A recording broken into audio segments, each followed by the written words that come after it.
Johnny Dollar. Earl Poorman, Johnny, down here in Sarasota. Earl, you're a dog. What? A couple of weeks ago, when you dragged me down there to Florida, I thought you were going to take me out in the Gulf for some of those kingfish. Well, now, Johnny, Instead, we ended up fishing a body out of the bayou. What, you don't think I planned that? Oh, no, I was only kidding. But if you're calling me about going down there for some fishing this time, well, are you? Well, maybe we can get out in the Gulf while you're down here. While I'm down there for what? To find out what's happened to a policyholder of ours. Uh-oh. Another one of those mysterious disappearance things? No. I want you to find out, if you can, whether it was suicide or murder. Oh. I'll grab the first plane I can.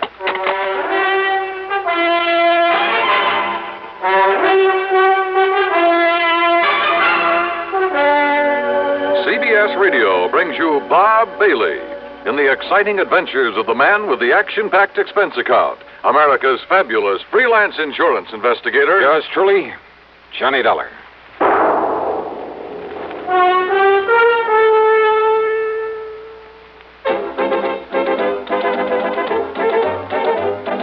Winston tastes good like a cigarette should. Winston tastes good like a cigarette should. Winston gives you real flavor, full, rich tobacco flavor. Winston's easy drawing too. The flavor comes right through to you. Winston tastes good like a cigarette should. A modern filter? Sure, Winston has it. But that's only the beginning of a Winston. Up front, up where it really counts, Winston packs exclusive filter blend. Light, flavorful tobaccos, specially selected and specially processed for filter smoking. Filter blend. That's why it's fun to smoke Winston, America's best-selling filter cigarette. Winston tastes good like a cigarette should. And now, Act One of yours truly, Johnny Dollar.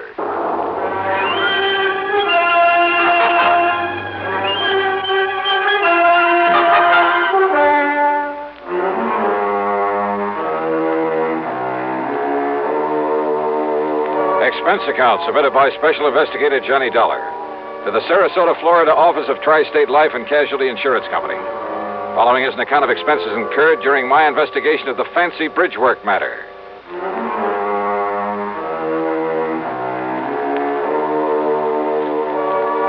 Expense account item 1, $79 even, plane fare and incidentals, Hartford to the International Airport at Tampa.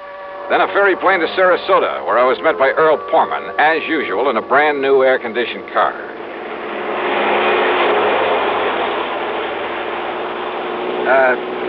You know something, Johnny? If I'd had any sense, I'd have met you in Tampa. Oh? Why do you say that, Earl? Well, because this murder, if it really was a murder, occurred on the Sunshine Skyway Bridge, about 28 or 29 miles north of town. Yeah, I wondered why we were heading north on the Tamiami Trail. But you say if it was murder. Well, if it was suicide, Johnny, if you can prove it, well, it'll take the company off the hook for some $40,000. Uh-huh. Who was the victim, the insured? A worthless tin-horn gambler by the name of Alfie Garber. Tin horn, huh? What? Well, he must have had something to pay the premium on $40,000 worth of insurance. He paid exactly one of those premiums, Johnny. Well, what happened? You remember the dog racing track south of town? Yeah, my pocketbook still carries a couple of scars from it. Well, Alfie's been losing his shirt out there night after night.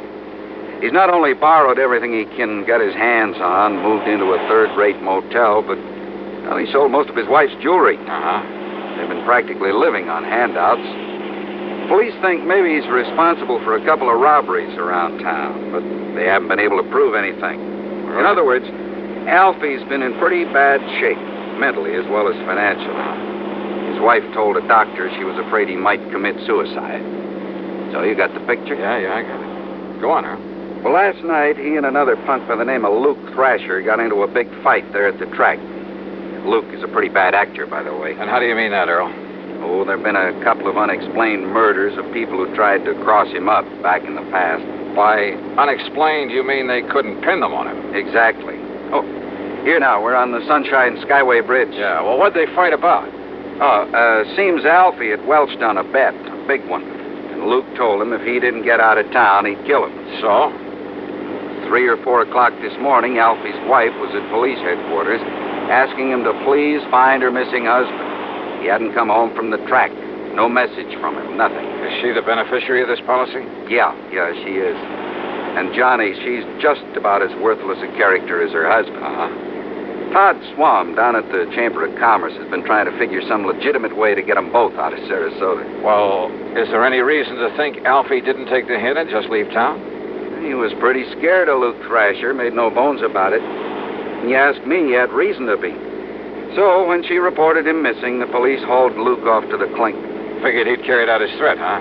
Until this morning, just before I called you. Oh, what happened? Now here we are, coming to the center span of this bridge. Yeah, I see. Yeah.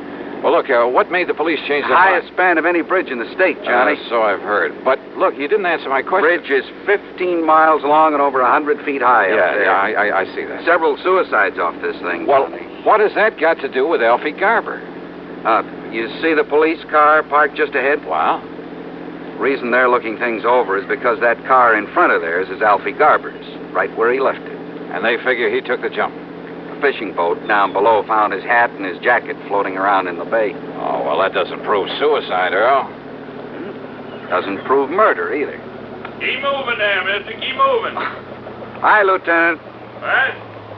Oh, you, Mr. Foreman. I kind of thought you'd be out here for a look at things.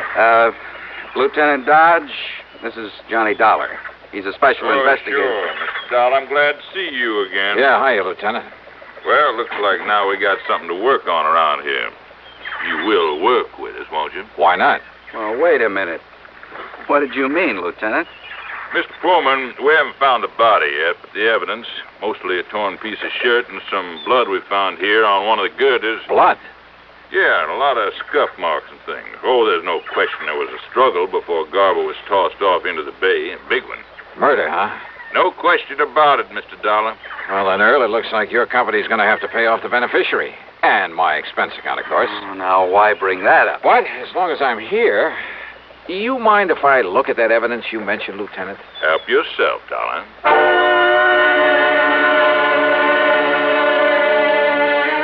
So I did.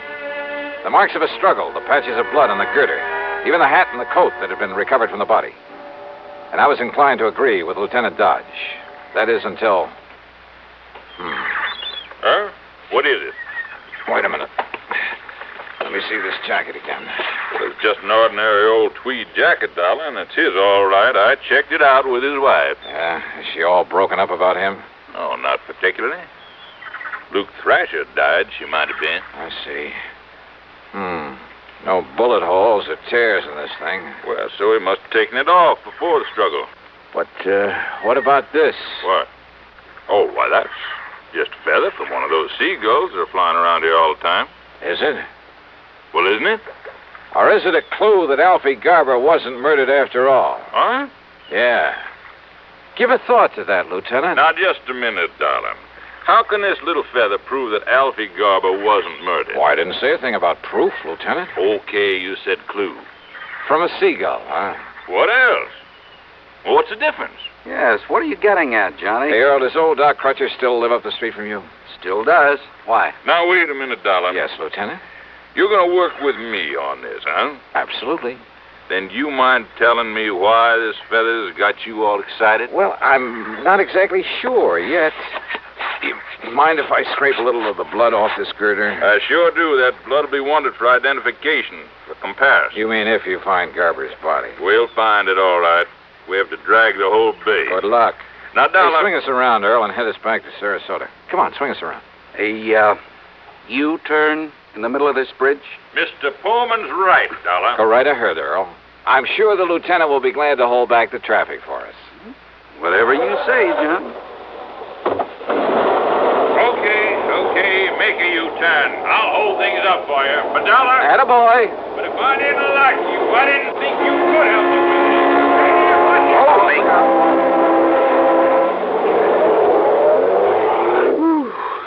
I thought he was going to hold up traffic for us. Yeah, well, if he isn't any better at solving murders, he is going to need help on this case. Huh? Well, I thought you didn't think it was murder. Of course, it's only a hunch, Earl. Because of that silly little feather you found? But if that came from a seagull, I'll eat my shirt. Look, will you please tell me what you're up to? After Dr. Crutcher looks over this sample of blood the lieutenant so kindly provided. Drive on, Earl.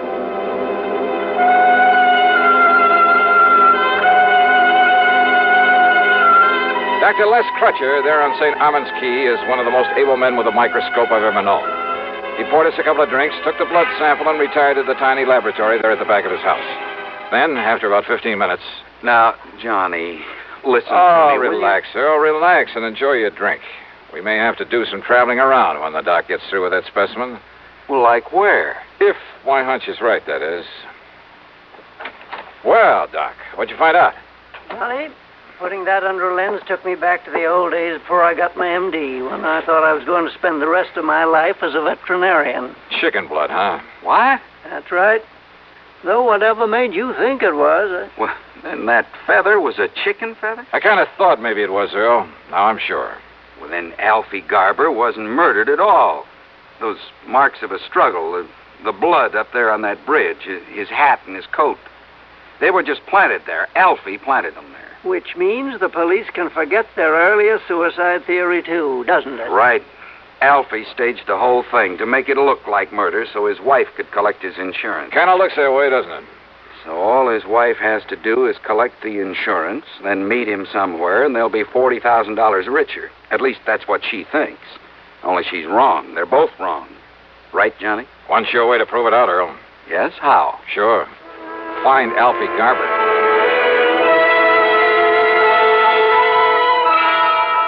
Sure. Easy, Lieutenant. Just find Alfie Garber. So we're right back where we started from. Yep. Only trouble is that by now he could be 1,000 miles away. Well, at least it takes that insurance company of yours off the hook. Yeah, I guess so. Kind of lets Luke Thrasher off the hook, too. Means his alibi really was airtight. His alibi? Yeah, Luke had witnesses to prove he was here in town at the time Alfie's car was left up on that bridge. Oh, I see. So I'd better arrange for Luke's release, I guess. Only hope he doesn't make trouble over being locked up. Well, now, those kinds seldom do, Lieutenant. They're usually smart enough to try to keep peace with you boys. He is a smart one, all right. Maybe if I butter him up a bit. Hey, look. I borrowed one of Earl Pullman's cars. When you let Luke Thrasher out, tell him there's a car and chauffeur waiting to take him anywhere he wants to go. Okay, Johnny. Thanks. As I drove Luke to his little motel out south of town near the track, I hoped he might come up with some kind of a lead on Alfie Garber. After all, he followed the same route, year after year, made the same contacts. But I didn't get much help from him. Quite the contrary. Dollar, if I knew where to look for that punk, I might go after him myself. Oh? Why, Luke? I could kill that cheap little Welcher. Only, what's your interest in him? His attempt to defraud an insurance company? Oh. Slow down. Sure. What are you, anyway? I'm a special investigator for the insurance Stop the company. car, Donald. What? I said stop the car. What's the matter, Luke? Private investigator, huh? That's right. That means you're a cop, and me, I don't like cops, public, private, any kind. So keep away from me, Dollar, if you want to stay healthy. Oh? Yeah. Listen, Dollar. I'm listening. You ever hear that maybe I killed a couple of guys one time and got away with it? I heard. What about it, Luke? Just remember that, Dollar. Just remember that. Act 2 of yours truly, Johnny Dollar, in a moment. Meet star Stuart Irwin. Nothing's worse for an actor than a nasty cold. To feel better quickly, I take wonderful 4-way cold tablets, the fast way to relieve cold distress. Right. Tests of all the leading cold tablets proved 4-way fastest acting. 4-way starts in minutes to relieve muscular pains, headache, reduce fever, calm upset stomach, also overcomes irregularity. Take my advice. For your next cold, take 4-way cold tablets, the fast way to relieve those cold miseries. 4-way, only 29 cents. Now, here's a word about another fine product of Grove Laboratories. To get rid of embarrassing dandruff in 3 minutes, change to Fitch Dandruff Remover Shampoo. 3 minutes with Fitch regularly is guaranteed to keep unsightly dandruff away forever. Apply Fitch before wetting hair, rub in 1 minute. Add water, lather 1 minute. Then rinse 1 minute. Every trace of dandruff goes down the drain. 3 minutes with Fitch and embarrassing dandruff's gone. At the same time, Fitch can brighten hair up to 35%. Get Fitch Dandruff Remover Shampoo today. And now, Act 2 of yours truly, Johnny Dollar, and the fancy bridgework matter.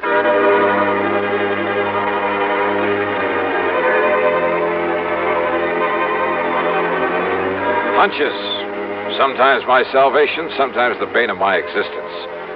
It was a hunch that led to the discovery that all the evidence Alfie Garber had been murdered and thrown off the bridge, that all that evidence was trumped up, phony, obviously to mislead anyone looking for Alfie. And now I had a couple of hunches about Luke Thrasher. One, that his warning to stay out of his way was due to more than a simple hatred of cops. Two, well, this was a real wild one. But in spite of what he'd said, I had the distinct feeling he could somehow put me on Alfie Garber's trail. It was late by the time I got to Earl Porman's house on St. Armand's Key. He and his wife had gone to bed. I poured myself a nightcap and sat down on the floor of the room to think things out. Huh?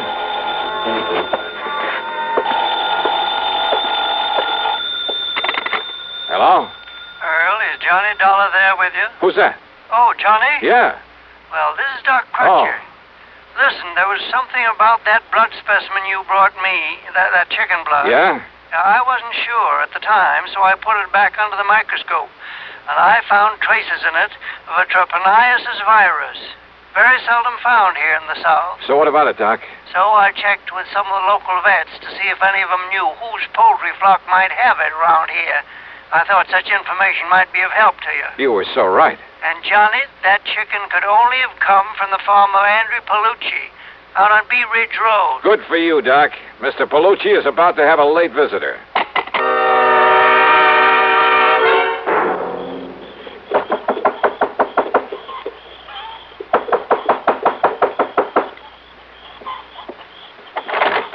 Yeah. What do you want? Don't you know what time it is? Yeah, and I'm sorry to get you out of bed. Oh, sure. Look, my name is Johnny Dollar. I want to know if a man named Alfie Garber bought a chicken from you yesterday. Huh? You waking me up in the middle of the night and tell me, did he? No, he didn't. No, it was his wife. She bought the chicken. Oh, his wife? That's right. Her and that man, What man? That'll Luke. That's all right, Luke. So what's your business you come around this way? Just don't worry about that. Don't worry, huh? You get me out of bed, you wake my chicken? Hey, look, I said I'm sorry. Oh, sure, wiser guy. Now, wait a minute. What do you I'll get so... report you to the cops, you come around this way. Well, why don't you do just that? Good night, Mr. Palucci. You think I wouldn't? You wiser guy?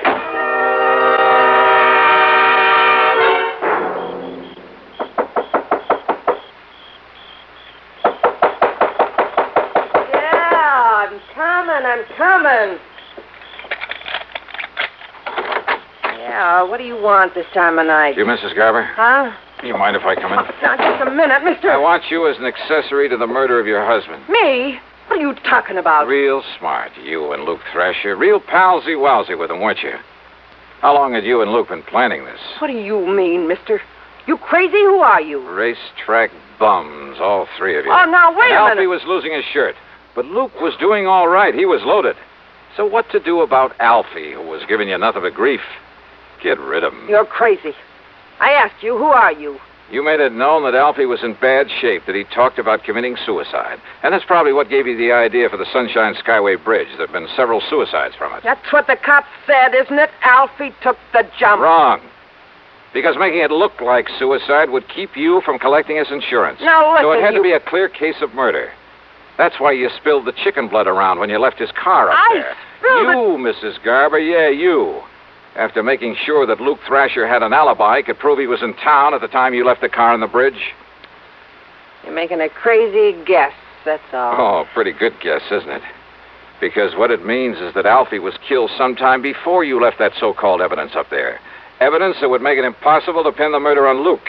You think you can prove that? Why not? Or would you rather have me prove that you killed your husband? Me? Well... No, listen. They've told me Luke is mighty clever, maybe even clever enough to have made you commit the murder. No, I didn't. I swear it. You can't say you didn't have plenty of opportunity. Mister, listen to me. Yeah? Well, go on. Tell me. How did you kill him? Where did you put his body? No, I didn't do it. Then if you don't want to burn for it, you got to prove that. Can you? Well... Yeah, Because Luke killed him. Luke did it. Can you prove that? Now, where's the body? I'm sure it wasn't dumped off the bridge, because if they'd find the body, they might be able to find the bullet holes or some other mark that would lead them to Luke Thrasher. So where'd he hide the body? Come on, baby, you better talk. What? Alfie, garbage buddy, it's right where yours is going to be, Dollar. Huh? Take his gun away from him, Lena. Oh, yeah, sure, Luke. I got it. You know so much it's got to be curtains for you, Dollar. Yeah, in tight in the middle of your back so it don't make any noise. Go on, Luke, kill him. Yeah, right. Hey, Cruz, drop the gun. You better drop it to Luke, or so help me, I'll pull this trigger. You two, sisters, go ahead. All right, you want to pick him up, Johnny? Indeed I do, Lieutenant. Okay, now you two up against the wall. Hands up high and against the wall. That's the stuff, Johnny. And just what brought you around here? A complaint by one of our citizens. Seems that one Andy Palucci owns a poultry farm. Well, he was a little bit annoyed by the way you got him out of bed a while ago, just to find out that these two bought a chicken from him yesterday. So he called us up to report you. Just like you suggested to him. Bless Andy Palucci. Now, if you'll just help me climb in this window, I'll take care of these two for you.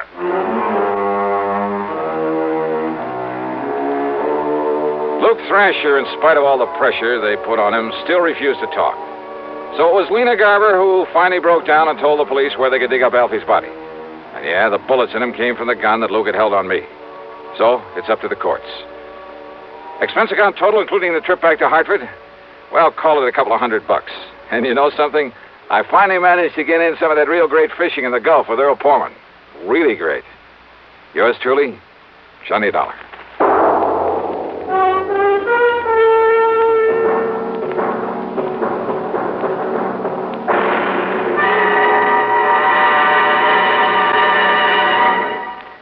Our star will return in just a moment. Constipation is something people don't talk about much, but it can be a problem for anyone, even doctors. And when constipation occurs, it's interesting to see just what doctors consider important about a laxative they might use or recommend. Well, a majority of the doctors we heard from had this to say. A laxative should be effective, gentle, as close to natural acting as possible, and a medicine that can be used with complete confidence. Now, X-Lax has been popular with many doctors and millions of people over the years because pleasant-tasting chocolated X-Lax is effective. Overnight, it helps you toward your normal regularity. X-Lax is gentle. Next morning, it gives you the closest thing to natural action. And that's why many doctors and millions of people use X-Lax with complete confidence. X-Lax, the laxative that helps you toward your normal regularity, gently, overnight. Is X-Lax in your medicine cabinet? Now, here is our star to tell you about next week's story. Next week, The Wrong Man Matter, a case with a real twist at the end of it. Join us, won't you? Yours truly, Johnny Dollar.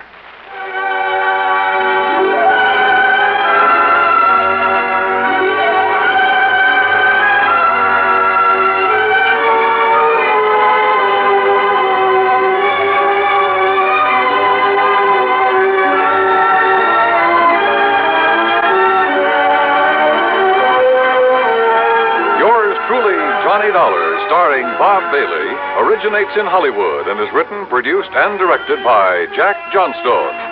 Heard in our cast were Virginia Gregg, Vic Perrin, Barney Phillips, Edgar Staley, Peter Leeds, and Frank Gerstle.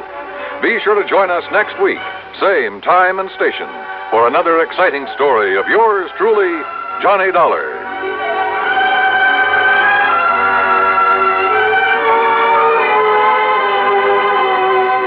This is Dan Cumberly speaking. Suspense follows on the CBS Radio Network. As you smoke a Duke, you get a sense of ease and comfort that grows with every puff. Because new king-size Duke is king-size in the filter, where it matters most. Radio 59, WROW. You know, we're all not experts on suits or stoves or automobiles, so before spending any money, we find out what makes one good. Aren't schools much more important? Shouldn't we know what a good school is really like? A free new booklet helps you to do this important job. It's called Yardsticks for Public Schools, published by the National Citizens Council for Better Schools. It suggests ways of sizing up a school and of ensuring a better education for your children. Send a card today for your free copy. Write Yardsticks and your name and address on a card. Mail it to Better Schools, 9 East 40th Street, New York, 16, New York. That's Better Schools, 9 East 40th Street, New York, 16, New York. From Hollywood, it's time now for... Johnny Dollar. Marty Bruce, Johnny, at Worldwide Mutual. Oh, hi, Marty. How are you? Did you ever hear of the Mei Ling Buddha?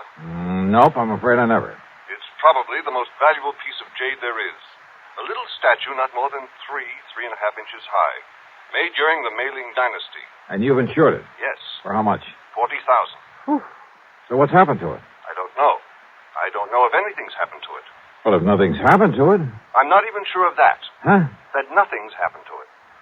Come on over here and let's talk about it, huh? Yeah, I think I'd better.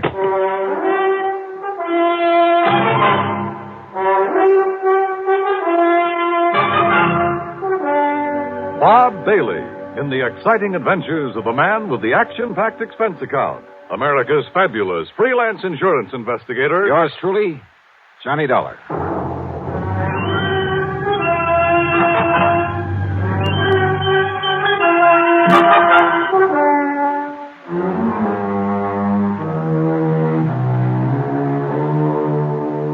Expense account submitted by Special Investigator Johnny Dollar to the Worldwide Mutual Insurance Company, Home Office, Hartford, Connecticut. Following is an account of expenses incurred during my investigation of the Mei Ling Buddha matter.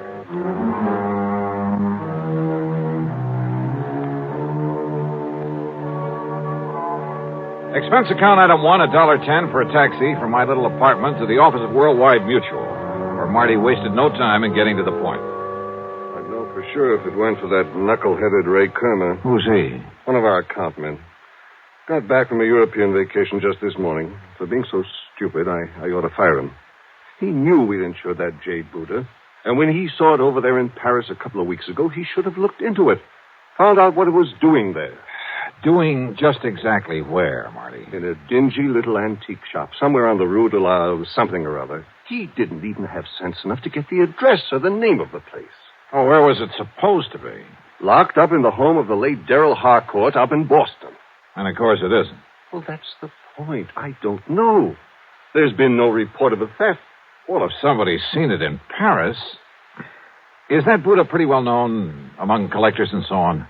I told you. It's probably the most valuable piece of jade in the whole world. Then let me use your phone. Sure, here.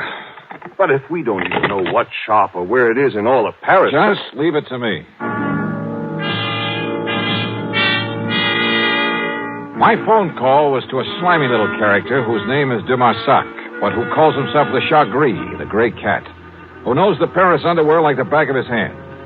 He'd been a lot of help to me some months before in locating a painting that was stolen from my good friend and the actor and art collector Vincent Price. Certainement, Monsieur Dollar. If you are willing to pay me well. If you can dig up the information I want, I'll mail you a check for $100 American immediately. Oh, no, Johnny. Only 200, what you call bucks for my inestimable services? Oh, Monsieur. Okay, 200. Now listen. There's a little idol, the Mei Ling Buddha. Yes, I know it well. Oh? I saw it only this morning, here in Paris. Where? At the shop of Monsieur Dubuisson on the Rue des Pas de l'Amour. Yes, it was smuggled in only a few weeks ago. And the price on it? Well, for such a rare and exquisite piece, most reasonable. How much? 32 million francs.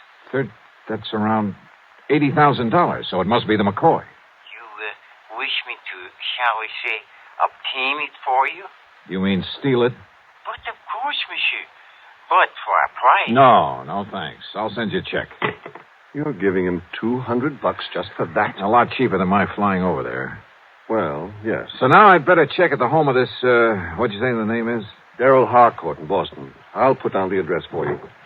Died about 2 years ago. Home's in charge of his old housekeeper, a Mrs. Mary Pascoe. And I take it his property hasn't been disposed of. have yet. His fine old tapestries and furniture, yes, willed to various museums here. Thanks.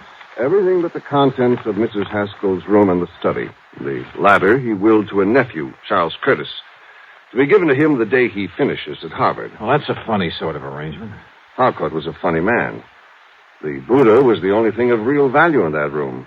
And he figured it was enough to get his nephew started in a business of some kind. I see. This Curtis boy get the house, too? No. That goes to Mrs. Haskell after Curtis gets the contents of that one room. Well, looks as though I'd better hie myself up to Boston and make sure that Buddha's really gone.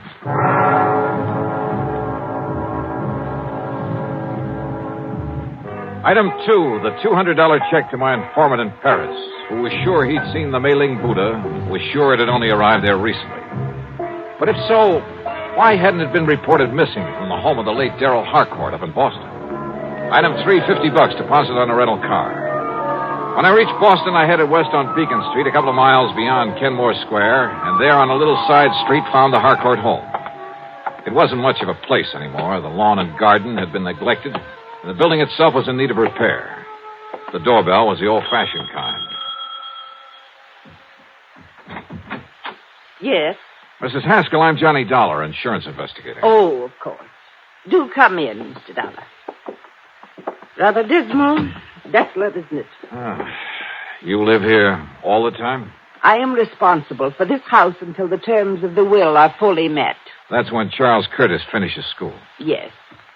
Of course, my own quarters at the back are as tidy as they've always been, and Mr. Harcourt's study is exactly as it was when he passed away. I want to see that study, Mrs. Haskell. Oh, no, Mr. Dollar. It's to be left as it is until Master Charles opens it to claim his inheritance. You're talking about the Mei-Ling Buddha. And the furniture and books and things. How long since you've seen that little jade idol? Why, not since Mr. Harcourt died. I locked the door, and it hasn't been opened since, except that Well, I'm sorry, but I have to look around in there. But, Mr. Dollar... You have the key? Of course. I keep it on this chain about my neck at all times. Let me have it, please. But, Mr. Dollar... Listen, I can get a court order if necessary, but it would only waste time.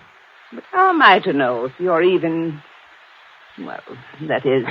Here, my credentials. I'm a fully authorized agent of the company that insured that Buddha. But I'm responsible. Has it occurred to you, Mrs. Haskell, that the Mei-Ling Buddha might possibly have been stolen? That's impossible. Is it? Okay, where's the study? I'll go with you. By all means. And I'll open the door. Here, now. This door looks a couple of inches thick. Just like the one to the library, where Mr. Harcourt kept all his lovely tapestries. Oh, dear, look at all that dust. Dust is right. It was on everything. The accumulation of a couple of years. On the desk, the chairs, the oaken floor, bookshelves, and tables. The room was dark and gloomy. Yes. It looks just the same, except for all this horrible dust. But as I told you, Mr. Dollar, this is the first time the door has been opened. Yeah. Now, where is the... Oops. Oh, I hope you didn't hurt yourself. No, I just didn't see it. But he always insisted on keeping the electric fan on that little table next to the door. Yeah. Now, where's the Buddha? In the little wooden casket on the desk. Now, let's see.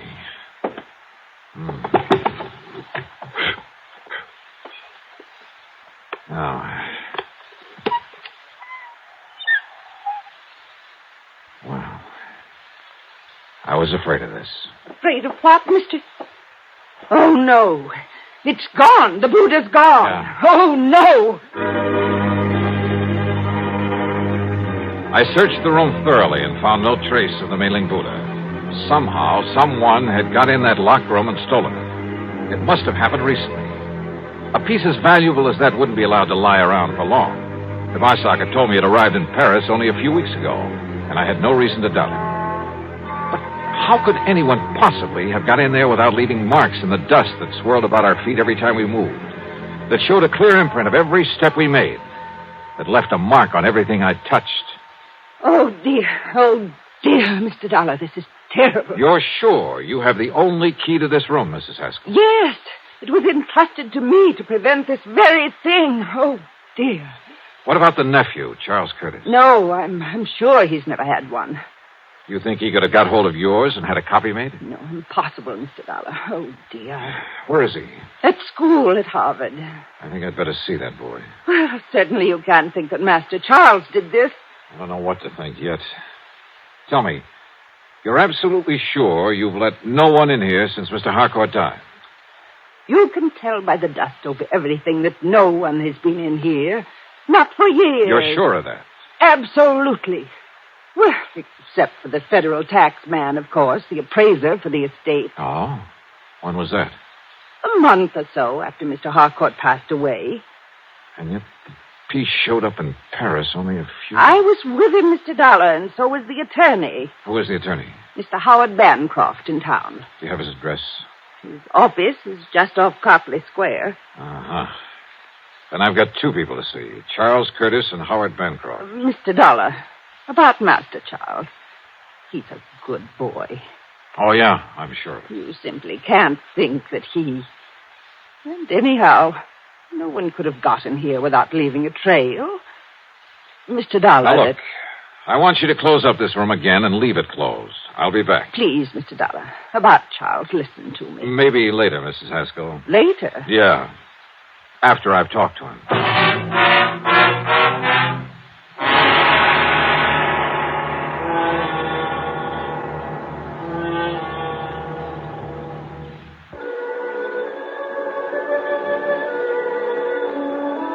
One thing puzzled me. If young Charles Curtis did steal the Buddha, why did he do it? After a few months more at Harvard, he'd get it anyway. And he'd be able to sell it on the legitimate market for a lot more than it would ever bring on the Paris black market. On the way in to look him up, I stopped at the office of the lawyer, Howard Bancroft. I can't believe it, Mr. Dollar. Well, the fact remains, Mr. Bancroft, that the Buddha's not only missing from the Harcourt home, but has turned up in Paris. But the only person who had access to that room was Mrs. Haskell, in accordance with Mr. Harcourt's wishes. That room hasn't been entered for years, until today. And yet, if the Buddha has shown up only recently... I'm afraid I don't follow you, sir. Mr. Harcourt willed it to his nephew, didn't he? That's right. Charles Curtis, when he finishes school. And he willed the house to Mrs. Haskell, didn't he? Yes. And it will be little enough reward for her years of service to him. How do you mean? Mr. Harcourt paid her very little during all those years. She, and I too, quite frankly, felt she was entitled to a great deal more. You see, his really valuable things, the collection of tapestries, he willed to various museums. So I understood. They were kept in an hermetically sealed room, the library. Hermetically sealed? Practically. Didn't you notice the tremendous doors on the study and library, the sealed windows? Then how could any dust... What? About Charles Curtis, Mr. Bancroft. Admirable young man. In addition to the money his uncle always gave him, his own family is very wealthy, you know. No, I didn't know. Yes. They've given him everything he wants, and it hasn't spoiled him a bit. Even during college? He's an excellent, hard-working student. He's going to be a lawyer, Mr. Dollar, and he'll be a good one. And maybe my thinking about him has been wrong. Oh, definitely.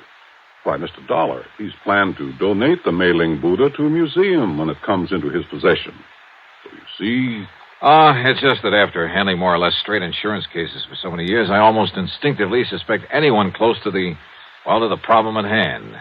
In this case, young Charles Curtis. Even Mrs. Haskell. Maybe even you. I beg your pardon? But I guess I'd better just shake the dust out of my brain and tackle this as a plain, ordinary... Wait a minute. Dust. Eh?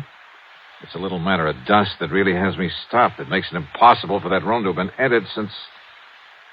Tapestries, you said. I mentioned them. Of course. How blind can I be? Eh? Look, you better get ready for some legal action on behalf of your client, the late Mr. Darrell Harcourt. What? I'm going to play a hunch, Mr. Bancroft. Maybe it's all wrong. Maybe it's crazy. But I'm going to play it to the hilt.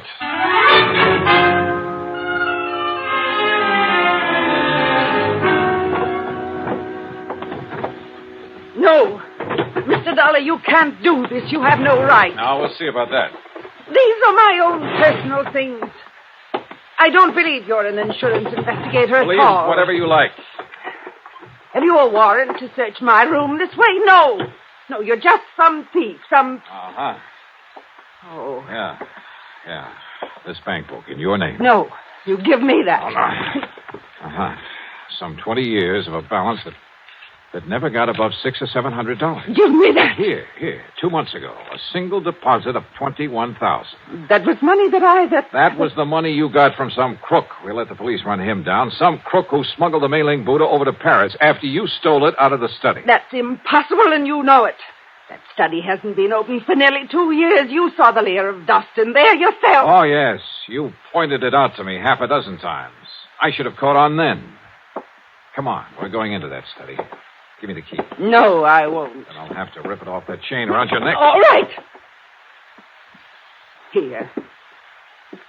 You saw for yourself? Yes, I saw it all right. And I didn't have sense enough to realize what kind of dust that was. Here now. Look at it. Full as earth. What are you talking about? About the old-fashioned method of cleaning fine tapestries with full as earth. That's the way Mr. Harcourt cleaned them, isn't it? What difference does that make? And there's probably a supply of it down in the cellar somewhere that he always kept on hand. What if there is? That doesn't prove anything. Yeah, I was blind. Blind as a bat when I knocked over this electric fan that didn't have any dust on it. Because it's what you use to spread the dust. The fine particles of full as earth all over this room. A little sackful, maybe, held in front of the fan. Now, listen. And it left proof, apparently, that nobody'd been in here for a couple of years. Yeah, it had me fooled. But not anymore.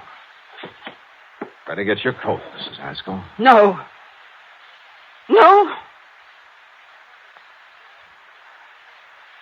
Mr. Dollar, I deserved far more from Mr. Harcourt for my years of service. And of watching him squander his money on the idle tapestries. And on that nephew who had money of his own. Now I have money. Plenty, Mr. Dollar. More than I need. I'm an old woman. But you're young. Perhaps you could use some of it. Perhaps $10,000 or $12,000. You'll have to think of a better way out than that, Mrs. Haskell. Please. And you know something?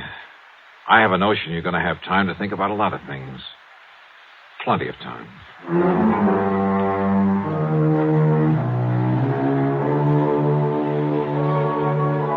Yeah, I know. The mailing Buddha still has to be brought back from Paris. Maybe I'll get the assignment. Maybe it'll go to one of our regular foreign investigators. As for Mrs. Haskell, well, I'm sure Mr. Bancroft will lose no time in taking whatever steps are necessary. So, expense account total, including mileage on my rental car and a few incidentals, well, call it $300 even. Yours truly, Johnny Dollar.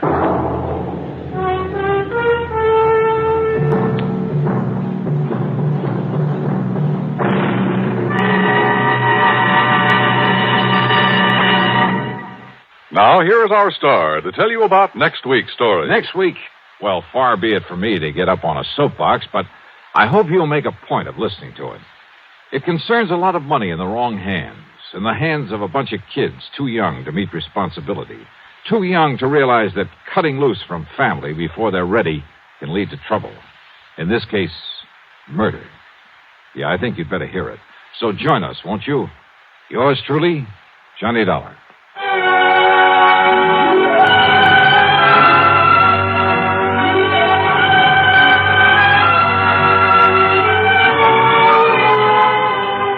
Yours truly, Johnny Dollar, starring Bob Bailey, originates in Hollywood and is written, produced, and directed by Jack Johnstone. Heard in our cast were Virginia Gregg, Paul Duboff, Will Wright, and Boris Lewis. Be sure to join us next week, same time and station, for another exciting story of yours truly, Johnny Dollar.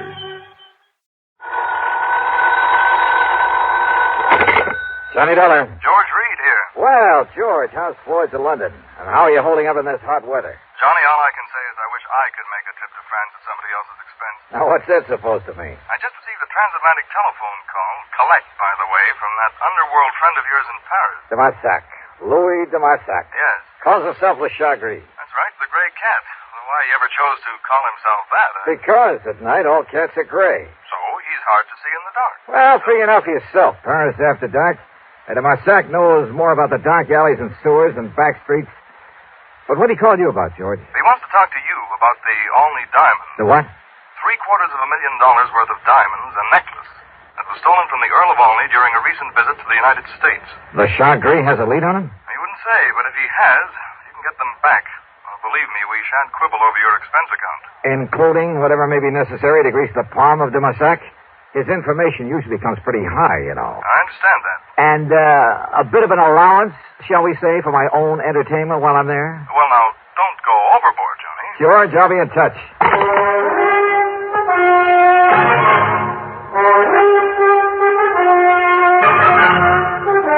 CBS Radio brings you Bob Bailey in the exciting adventures of the man with the action-packed expense account, America's fabulous freelance insurance investigator. Yours truly, Johnny Dollar.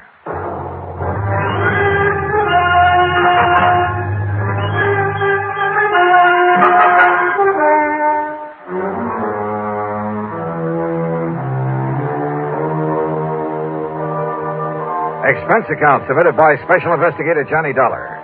The Floyd's of London, North American office, Hartford, Connecticut. Following is an account of expenses incurred during my investigation of the night in Paris matter.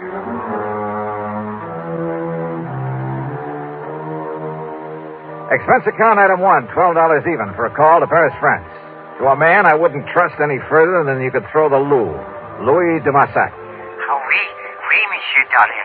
This is your oldest, your dearest friend, the Chagrin. Oldest and dearest friend, huh? But of course. One of the crookedest, chiselingest connivers I ever met. Oh, but no. George Reed says you have some information about the Olney diamond, which means you've got your hand out, as usual. Oh, believe me, mon ami. I only told him that I wished to speak to you about something. You didn't hint around about those diamonds? Mm-hmm. Well, perhaps I did make some very slight reference about them. Yeah. When he objected to my phoning him what you call collect. You know where those diamonds are, de Marsac? Well? Okay, how much do you want this time? Monsieur, you are speaking of money? What else? Mon ami, you hurt me. You touched me to the quick. Oh, sure. How much? Well, one might think that I slave and suffer and risk my life on your behalf only for money.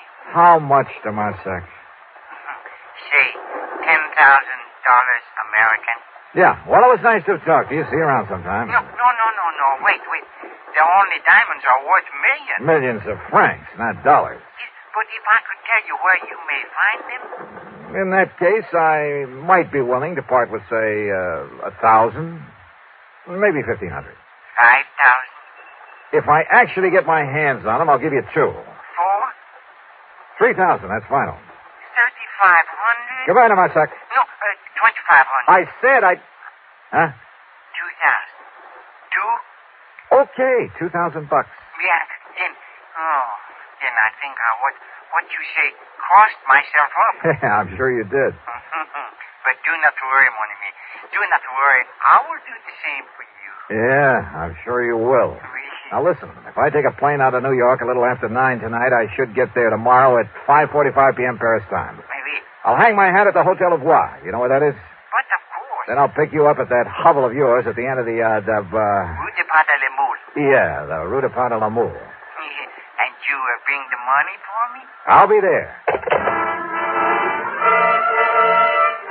Expense account item 2, $1,000 worth of American Express traveler's checks.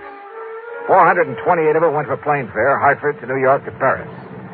The flight was uneventful, except for the person who occupied the seat next to me.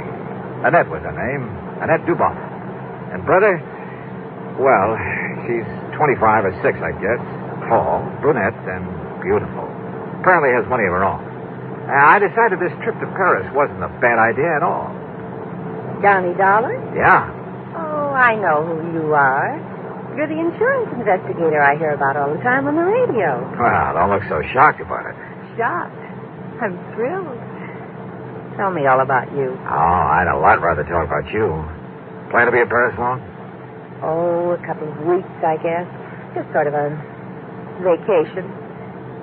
And I'm all alone, so I don't have any definite plans. Ah. Have You, Johnny? I have now. You certainly don't beat around the bush, do you? You know something? I like that. Well, good. Where'll you be staying? The Joy Sang. All right, then as soon as I get things cleared away, I'll call you. Are you over here to work on some kind of a case? No, just to see an old friend of mine. Are you by any chance staying at the Joy Sang? The Lavoie. It's over on... I know where it is. And as soon as you're free, you'll call me. Are you kidding? Well, about that time, the stewardess, bless her heart, came around with the champagne. So, what with one thing and another, the time passed quickly. Then, at exactly 5:45 p.m. Paris time, we landed at Orly. Item 3, 5:20 American for a taxi to my hotel, after dropping Annette off along the way. I shaved and showered, then took another cab to the dingy little apartment of Louis de Massac at the far end of the Rue de Pas de l'Amour. You ask me, it's one of the most disreputable-looking apartments in the whole city. Dirty, squalid, ramshackle. And, of course, Le Chagris had to live at the top of 4 long flights of stairs. When I finally got up there, feeling slightly winded, I noticed that his door at the end of the gas-lit hallway was standing wide open. What? De Marsac. Louis de Marsac. Oh.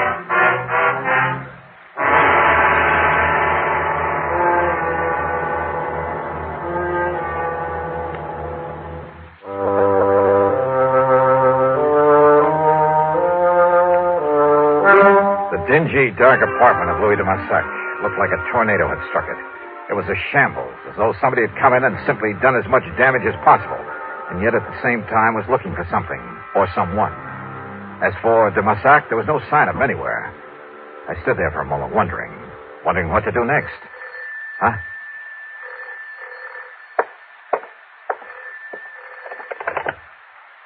Hello? Yeah? Monsieur Dollar? Who are you? Le Chagris. Now listen. Oh, do you mind telling me what under the sun happened to this joint of yours? Listen, please. You have turned on the lights? No, but there's enough light coming up in the street. Yeah. Now you must get out of there. Oh?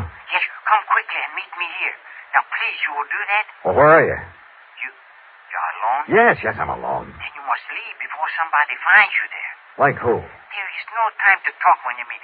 Come, please, and meet me here. But where? I'm at the cafe chez Macabre. Chez Macabre. Yes, it's in Saint-Germain-des-Prés. What you call beatnik.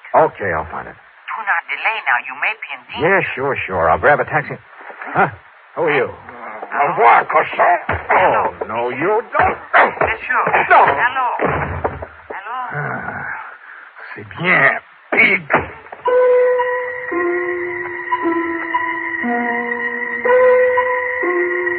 When I came to, I found myself propped up in the remains of a chair. A bottle of cognac and a glass had been placed on a table beside me. I helped myself. And next to it, a piece of paper. Scribbled on it were the words, Je regrette. I'm sorry. Though believe me, if I ever catch up with him, he's going to be a lot sorrier. Another snort of cognac, and I felt able to navigate. I went downstairs, grabbed a taxi, that's item 4, a couple of bucks, and had him take me to the place de Massac had mentioned over the phone, the Chez Macabre. And what a joint. I've seen a few beatnik pads that were pretty crazy back in the States, but nothing to compare with this. It was a smoky, dark, and dirty place. The beatniks packed into it were dirty, too. Characters who made a business of being characters, including a gaunt chick chanting some poetry in a corner. Then a wormy little man sidled up to my table out of the shadows and proceeded to help himself to my drink. Yeah, it was de Marsac, the Chagris. Do not seem to know me at first, mon ami. Even when you come over and help yourself to my cognac? In this place, it is the custom. But what happened to you when you hang up the telephone on me? Well, somebody sneaked in and worked me over to Marsac. Any idea who it might have been? No. I hope he did not hurt you too badly. No, he did all right. But why? Now, why the crazy note he left saying he was sorry? But of course, monsieur. But of course what? Well, he must have thought you were me. Oh? Oui. Because of a little deal on the statue that I made a week ago. In my business with some of the terrible people I have to deal with, this sort of thing happens all the time. I'll bet. But then, when this man he discovered he had made a mistake, that you were not me... Oh, sure. What can you, the American, know of the art, the poetry of today? Huh? Now, what brought that on? Yeah, I will translate for you then my lovely, my beautiful ode to nothing. Ode to nothing? Listen to my every magnificent word. Oh, now, wait a minute. Nothing, nothing, nothing, nothing, nothing, nothing. Huh? Nothing, nothing, nothing. Oh, now, look, the Marsac, come on down to earth. Wait. It is all right now. Huh? All right, what do you mean? It was for the benefit of the man who came by the table, who looked at us. Oh, yeah, I noticed him. He was very curious about us, like a spy. A spy? Yes, of course. He may have been from my dear friend, Monsieur Francois Dubisson. Wait a minute. Francois Dubisson. Isn't he the fence who got hold of that painting that was stolen from Vincent Price a while back? That I helped you to recover for a slight fee. And it was through him that you located the Blue Madonna that was taken from the gallery in Philadelphia. Oui, the same. And now it is Dubisson who has the only diamond. You're sure of that? I am sure.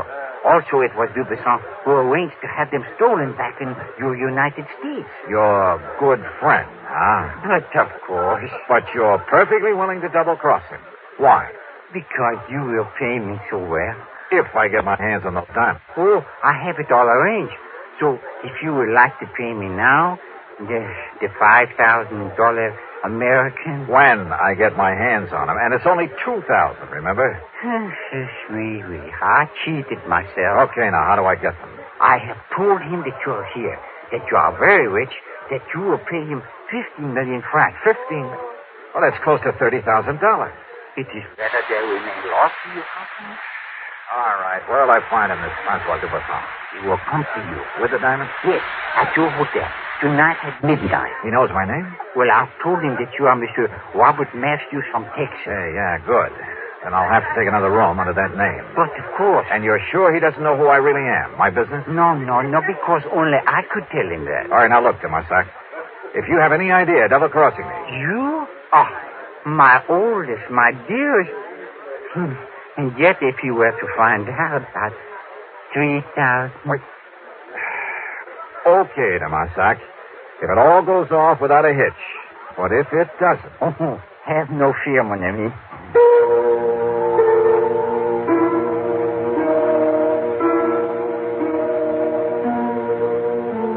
Sure, it was a kind of shady deal to make, to have to make. But under the circumstances, what else? And people simply don't realize how most of the crimes in this world are solved. Not by Sherlock Holmes type of detective work, not by the kind of stuff you read in the mystery magazines, but through informants. And one way or another, they all have to be paid off. Otherwise, well, look at this case. If Dubisson were to know who I really am, I'd stand a chance of not only losing the case, but my life as well. On the way back to my hotel, I began to wonder again about the man who'd attacked me there at de Massac's apartment, who'd apparently been there before, looking for someone, or for me. Did he really think I was de Massac? Or was it all just a warning to leave this case alone? There was only one way to find out.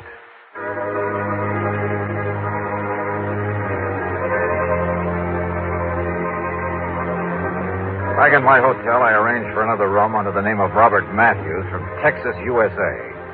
It was a room adjoining my own with a connecting door. In it, using my best Texas drawl, I'd meet Francois Dubisson when he came at midnight with the Olney diamonds. 15 million francs, de Massac had told him. Little enough for a necklace worth $750,000. But I've never yet paid a thief for the return of stolen goods, and I had no intention of doing so this time. I settled down to wait for midnight.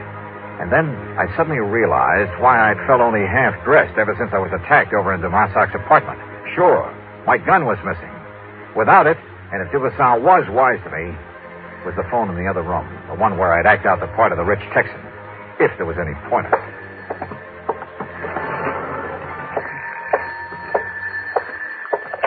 Hello. Monsieur Matthews? Yep. My name is Dubisson. Francois Dubisson. Say, I've been waiting to hear from you. You are alone, monsieur. Don't think I'd let anybody else in on our little deal, do you? I hope not. I can be there in 5 minutes. Yeah, anytime you say. I'm just laying here in bed reading to myself. You have the necessary money with you? In cash? Just finished taking it out of the hotel safe. Monsieur Matthews, if we are able to make what you call a deal... Sure we can, man. Oui, but I must inform you I will come to your room prepared for any... shall we say, exigency? Huh? Now, what's that? The gun I carry, it has a silencer. 5 minutes. I'll be here. I suddenly had an idea that might possibly work. Out of a small rug, a pair of shoes, and a couple of other things, I fashioned a dummy, laid it carefully in the bed in the other room, after making sure the head of that bed was toward the door. I piled up a couple of pillows so that even if there really been someone in it, only the outline under the covers would be visible. I left a cigarette burning in an ashtray, propped up a magazine. From the doorway, then, it looked like someone lying there, reading and smoking. I hoped.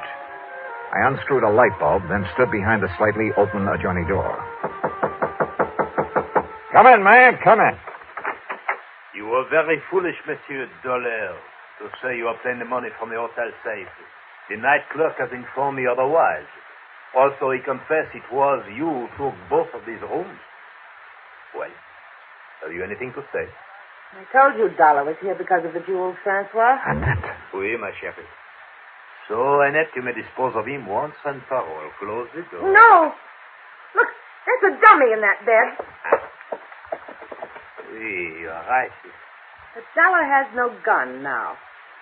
And if he's here, Francois... Take care, ma chérie. Don't worry. First, we try that other room.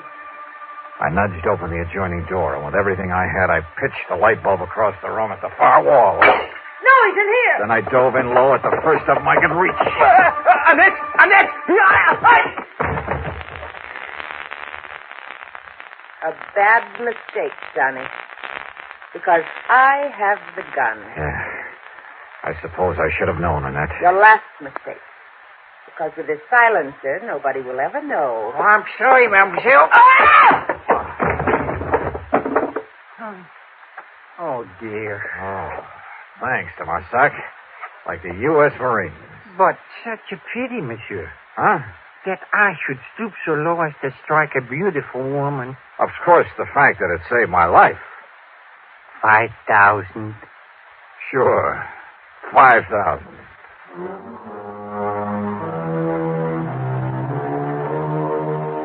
Of course, there'll be some fancy international legal procedure necessary, but I'm sure the company can arrange for return of the necklace to the United States.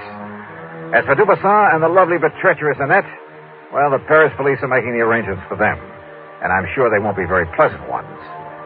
Expense account total, including a couple of nights on the town, $5,000 for Dubuisson and deluxe transportation back home, $5,878 even. Wow. Oh, incidentally, I met a luscious little blonde on that return trip who was... Now, let's not go into that. Yours truly, Johnny Dollar.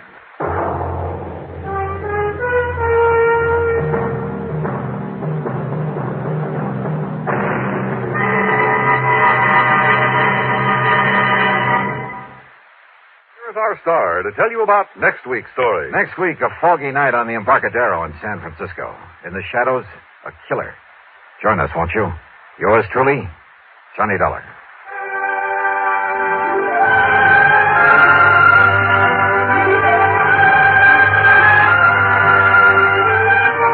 Yours truly, Johnny Dollar, starring Bob Bailey, originates in Hollywood and is written, produced, and directed by Jack Johnstone.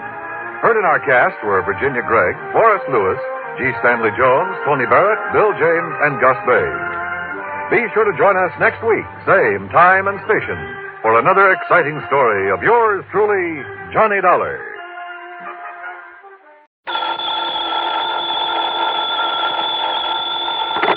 Johnny Dollar. Pat McCracken, Johnny, Universal Adjustment Bureau. Pat, haven't had an assignment from you in, several days. Yes, I know.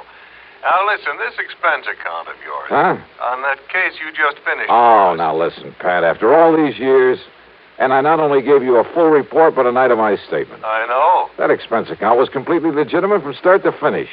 Every single item was money out of my own pocket that I spent to solve that case. What case? The one you're talking about, the one I handled for you last week, whatever it was. You don't remember what it was. Well, what difference does it make? All I'm saying is that whatever expenses I put down there were completely justified. You remember what the total came to? Haven't the least idea. Then let me remind you. Oh, now look, that's Johnny, beside the point. To exactly $12.30. Well, I tell you, every penny of it was $12.30. That's right. Now, do you blame me for thinking maybe you were sick or something? Oh, no. And I thought you were... Okay, Pat, argument's over. Only it isn't, Johnny. Huh? Not by a long shot. You mean you are going to question that expense account? No, I mean we never discussed a fee on that case. Oh, well. And in view of the fact that you had a pretty rough time of it and almost got yourself killed, well, I persuaded the company to slap on an extra fee of $500. Oh, Pat, you are a doll. And I ought to slug you. Instead, how about taking on another one? Fee on this one, too? We'll see. I'll risk it. Then grab a flight to Buffalo. Buffalo. Contact Edward J. McNair at McNair's Emporium. McNair's what? The Emporium. It's one of the big department stores. Somebody lifted a few dollars out of their safe last Saturday. How much? Something over $400,000. Wowee. Yeah. Well? Okay, Pat, I'm on my way.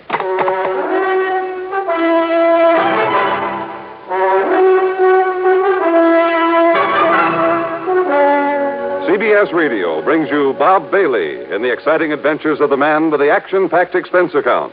America's fabulous freelance insurance investigator. Yours truly, Johnny Dollar.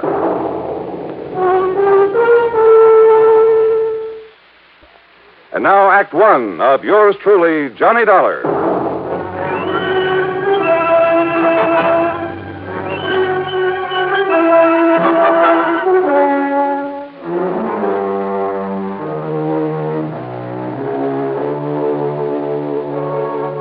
Expense account submitted by Special Investigator Johnny Dollar to the Universal Adjustment Bureau, Home Office, Hartford, Connecticut.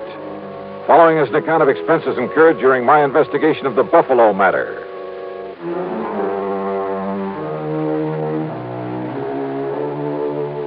Expense account item 1, $49.50 plane fare and incidentals to Buffalo, New York. Item 2, $8 even for taxi fares. After dropping my luggage at a hotel, I went over to the Emporium. In the big office on the top floor, I talked to Mr. McNair himself. $421,216, according to the books. Well, that's quite a loss, Mr. McNair. And I suppose, Mr. Dollar, that to some extent it's my own fault. My fault.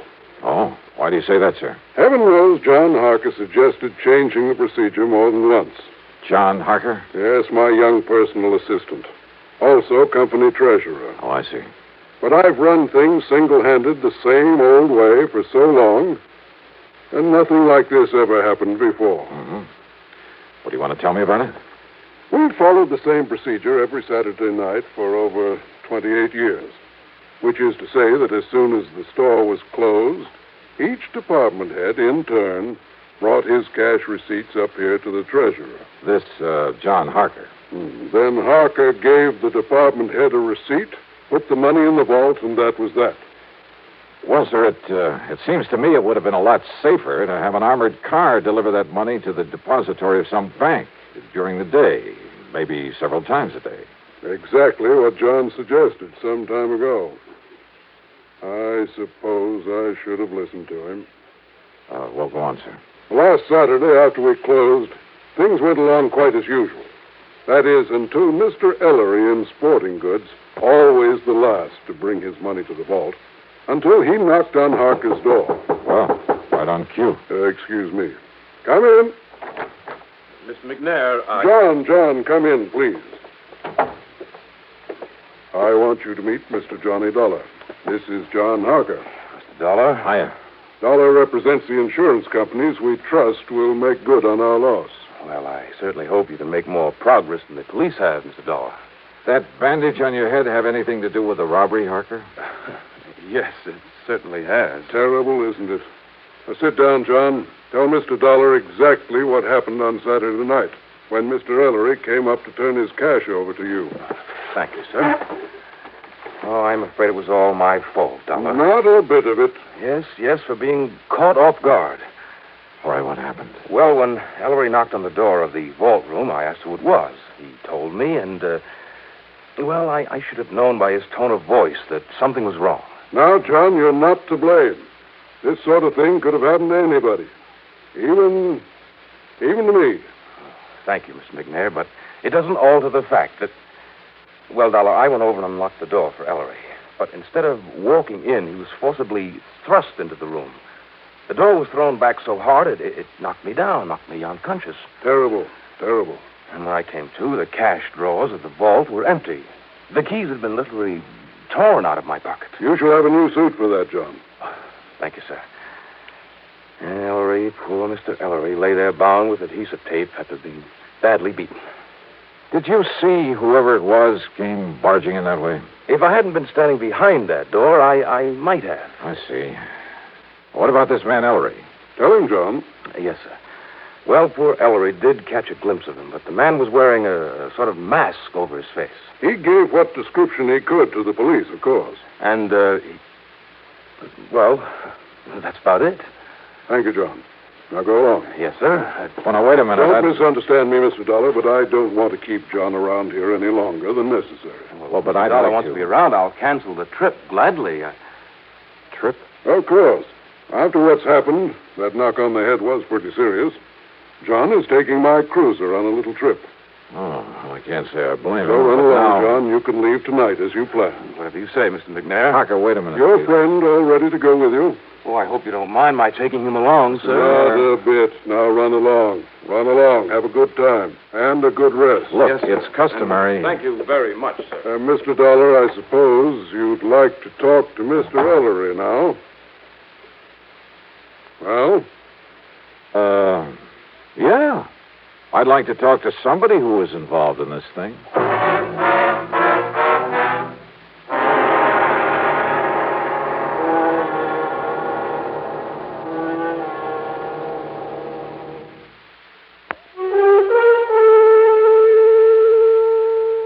David Ellery, the other victim of the robbery, was still out to lunch, so I grabbed a bite myself. That's item 3, $1.75, and checked with the police.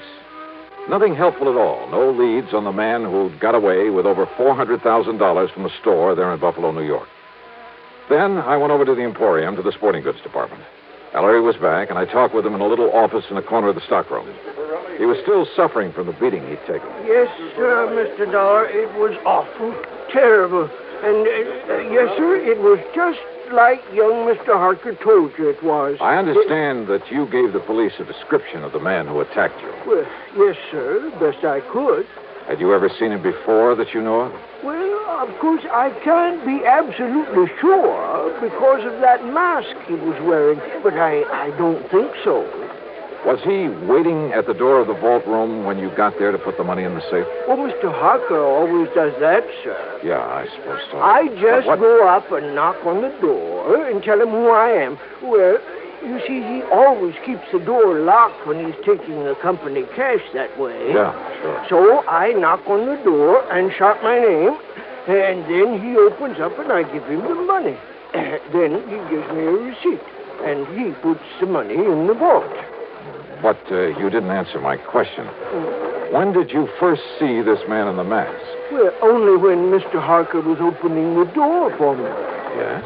He must have sneaked up on me, and then just when Mr. Harker opened the door, he grabbed me by the shoulders, and, sir, he just throwed me into that vault room. Ah, and John Harker was struck by the door as it was banged open. Poor young fellow. It must have hurt him something terrible, knocking him out that way.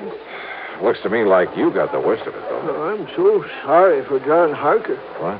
Nice young fellow like him, trying so hard to make his way in the company, and then to have a thing like this happen. Now, Mr. Ellery, Doing real good for himself, too. Doing real good for the Emporium. Yeah, well, now tell Lots me. of good ideas for building up the business. And Mr. McNair liked that and kept pushing him ahead. Oh, yeah, sure. So Now- that someday John could be earning himself a lot of money. Not that us old-timers ever complain. Mr. Ellery. I mean about the wage scale here at the airport. Wait a minute, please. Yes, sir. How long has John Harker been with the Emporium? About a year now, and he's lived up to the recommendations he come with so well. It's just no wonder Mr. McNair... Recommendations? From where? Macy's and Gimbel's in New York, and John Wanamaker in Philadelphia. Oh, from lots of big stores. A couple in Chicago, too. Oh. Yes, sir. Mr. McNair told us about it himself when he hired Mr. Harker and explained that's why he'd give him a better job than some of us old-timers had. Macy's, Gimbel's, Wanamaker. Don't believe me, you ask Mr. McNair. You know something, Mr. Ellery? What, sir? That's the one thing I believe I'd better not do. What? Well, thanks a lot. You've been a lot of help. Well, now, Mr. Dollar. I had suddenly begun to wonder about the way Mr. McNair had gotten Harker out of his office before I could thoroughly question him. About the possibility that McNair might have engineered this robbery himself. Because it had to be somebody completely familiar with the procedures, the routines of that store, because of the timing. Somebody who knew the place would be virtually empty at that time of day. Who knew that Ellery was always the last to take his money up to the vault. I'd noticed a checkbook on Mr. McNair's desk. It made a mental note of the name of the bank. But it was now after 5 p.m., so rather than push things until I was sure, I went back to my hotel room to clean up, eat some dinner, and get a good night's sleep. But as I started to open my handbag, wondering, by the way, if I'd forgotten to lock it for the first time in my life. Yeah, I'd heard that sound before. I grabbed the bag, made a dash for the open window, and threw it as hard and as far out from the building as I could out over the empty lot beside the hotel.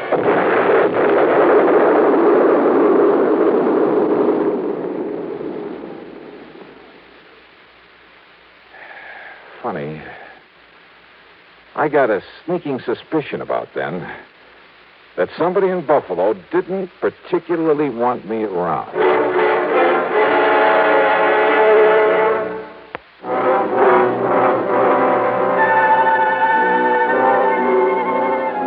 Needless to say, I had to do a bit of explaining to the police about the infernal machine in my handbag that I'd tossed out of my hotel. And the company will have to pay for some broken windows in that neighborhood. And needless to say, their only theory about who might have planted that bomb was the man in the mask, whose identity was still unknown to them. But I had an idea. Besides the police, only 3 people could have known I was there. Mr. Ellery, hardly the type. Young John Harker. No, he was off on a yachting trip. And that left Mr. McNair. But like I said, rather than push things without some proof. Well, item 4 is $7 for drinks and a good dinner, and I hit the sack for some much-needed rest. But first thing in the morning, I was in the cashier's office at the bank. Yes, sir. What can I do? Johnny! Willie Barton. Now, what under the sun are you doing here? I'll have you know that I'm not only cashier of this bank, but a vice president, too. How are you, boy? Congratulations. Well, look, I got to get right to the point. I want to know all I can about the financial condition of not only Mr. Edward J. McNair, but also the store he owns, the Emporium. Oh, now, Johnny, you know that things like that are of a confidential nature between a banker and his client. Oh, I can see you're going to be a lot of help.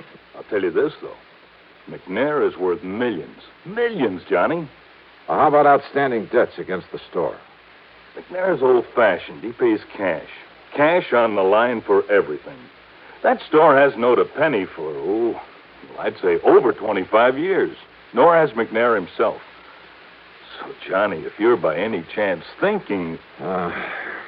$400,000 is still a lot of money, Will. To him, it's only a drop in the bucket. But, of course, he's entitled to recover it, and if one of the companies you represent has to pay it...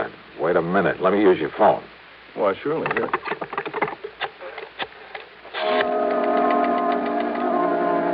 Item 5, 840, long-distance calls to New York and Philadelphia to Macy's, Gimbel's, and John Wanamaker's, to the personnel directors. And from each of them, I get the same answer. They'd never even heard of John Harker. I left the bank and went over to the Emporium to the office of Mr. McNair. I know, Mr. Dollar. I haven't the least idea where John and his friend are going in my cruiser. He simply asked if he might have it for a few days. Asked for it? I thought it was your idea that he take that trip. Well, of course I agreed that he should get away for a few days to rest, recuperate. A few days? Yes. Huh? And also get away with your $400,000. What? Played right into his hands. You know anything about this friend he's taking along?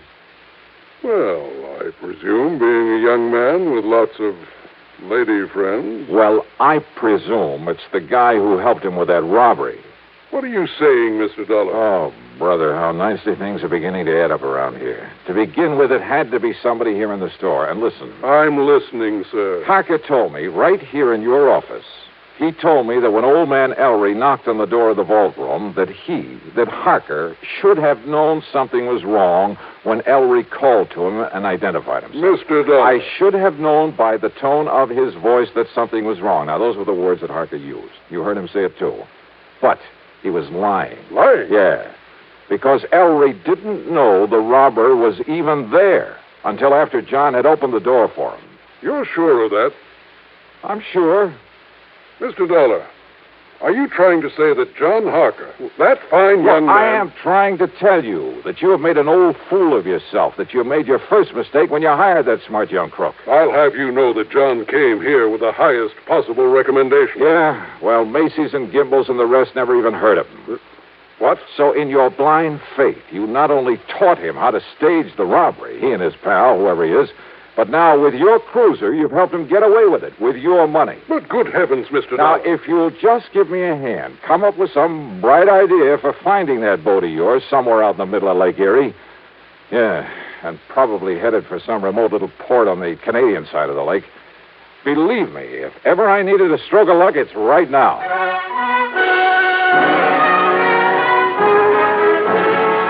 You know something? Well, Lady Luck must have been tagging along right at my heels. And don't ever underestimate the United States Coast Guard. A big sou'wester had built up over Lake Erie, so they'd contacted every small boat within 100 miles. The boys aboard McNair's yacht hadn't dared not answering the call. They would only have sent the Coast Guard out looking for them. And where were they? Dollar, they're riding out the blow in the lee of Long Point off the Canadian shore. Here it is in the chart. Or is that just where they say they are? No, radio compass checks have verified their position. Right there.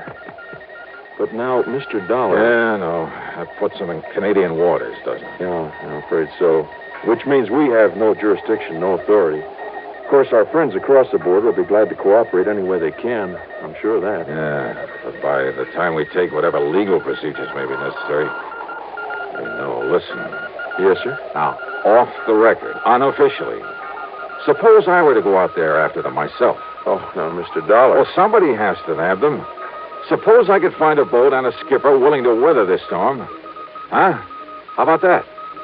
Well, I think maybe... Now, I'm not sure, mind you, but I think I've heard of some chap around here that owns a converted subchaser.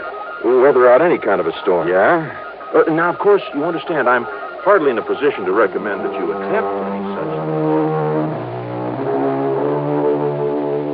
Expense account item 6, $585, rental of the subchaser and the skipper to go with it. And while I'd like to give you a thrilling, dramatic ending for this case, well, the trip across Lake Erie in that storm did have its moments. But from there on in, it was just a matter of running down John Harker and his pal, clapping him into chains and hauling him back to Buffalo with the money. So expense account total, including transportation home? Well, now, wait. As it turned out, there's a lot more to this thing. Yeah. I'll tell you all about it in my next report. Yours truly, Johnny Dollar.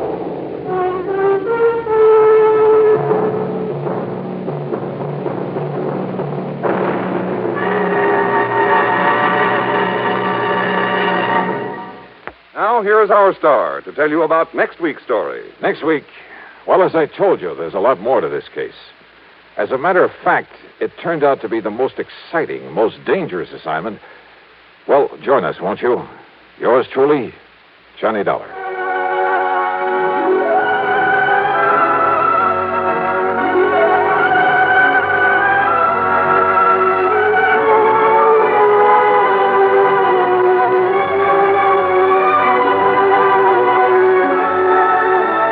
Truly, Johnny Dollar, starring Bob Bailey, originates in Hollywood and is written, produced, and directed by Jack Johnstone. Heard in our cast were Lawrence Dobkin, Bartlett Robinson, James McCallion, Dick Crenna, Junius Matthews, and Gil Stratton. Johnny Dollar. Morris Barkley, Johnny. New Jersey State Mutual. Well, it's about time. Morris, how are you? Bad. I've got troubles, Johnny. $40,000 worth. Don't give it another thought. Just mail me a check. Yeah, I wish it were that easy. Also, I wish it was a check. What do you mean? I mean, it's all in cash. Oh, okay. Then I'll fly on down there and pick it up. Yeah, I wish you could. But there's a hitch. His name is Walter P. Doniger. Who's he? policy beneficiary. We can't find him. Well, maybe I'll get lucky and not be able to find him either. Then with 40 G's in my hot little hand. I'll be breathing right down your hot little neck. I'm sure you will. Now, Maury, the commission on $40,000 for me if I find this man. You want to come down and talk about it? Why, sure.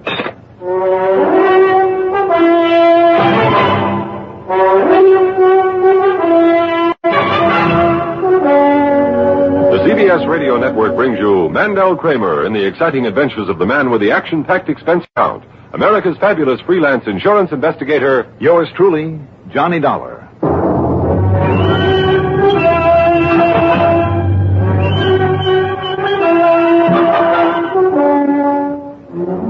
Expense account submitted by Special Investigator Johnny Dollar to the New Jersey State Mutual Life Insurance Company, Home Office, Trenton, New Jersey. Following is an account of expenses incurred during my investigation of the Donninger matter.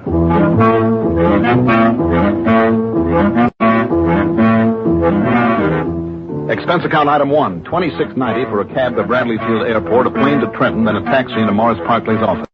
It was lunchtime, so Maury dragged me over to lunch at Hildebrecht's. Look, are you just going to sit here and stuff yourself, or can I tell you about this case? Maury, so help me. Nobody knows how to fix soft-shell crabs like a South Jerseyite, so I'm going to make the most of it. Going to? You have? Now listen. His name is Walter P. Donninger VII. The what? The whole family was a bunch of screwballs. Bums. Except for Walter P. the First, who cleaned up on gunpowder and cannonballs about the time Georgie Washington rode across the Delaware. Well, that's that, and it was delicious. But his descendants haven't done a lick of work since. And that makes them screwballs, huh, Maury? Sure. But nothing to do but loaf their lives away. Bums. Crackpots. Will there be anything more, gentlemen? Well, no thanks, waiter. We've got to get out of here. Just right. Yes, sir. Here you are. Anyhow, Johnny, this Walter P. the Seventh is the last of the line, now that his sister Minnie has died. Here you are, waiter. Thank you. Well, thank you, sir. She left him this $40,000 insurance you mentioned. Right. So you've got to find him, Johnny, and pay it to him. But in cash? That's what the policy reads.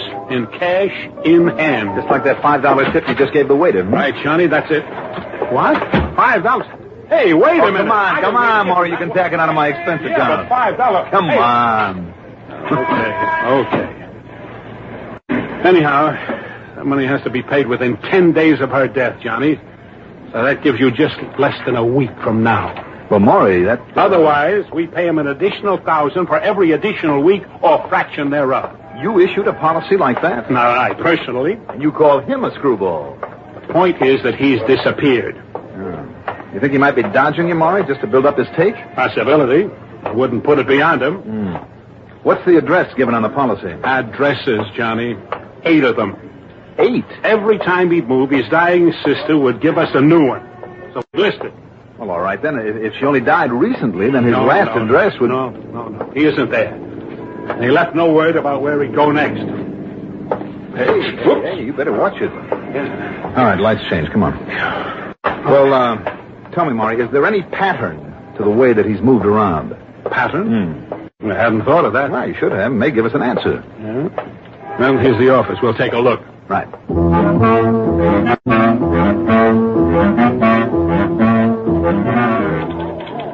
Here we are.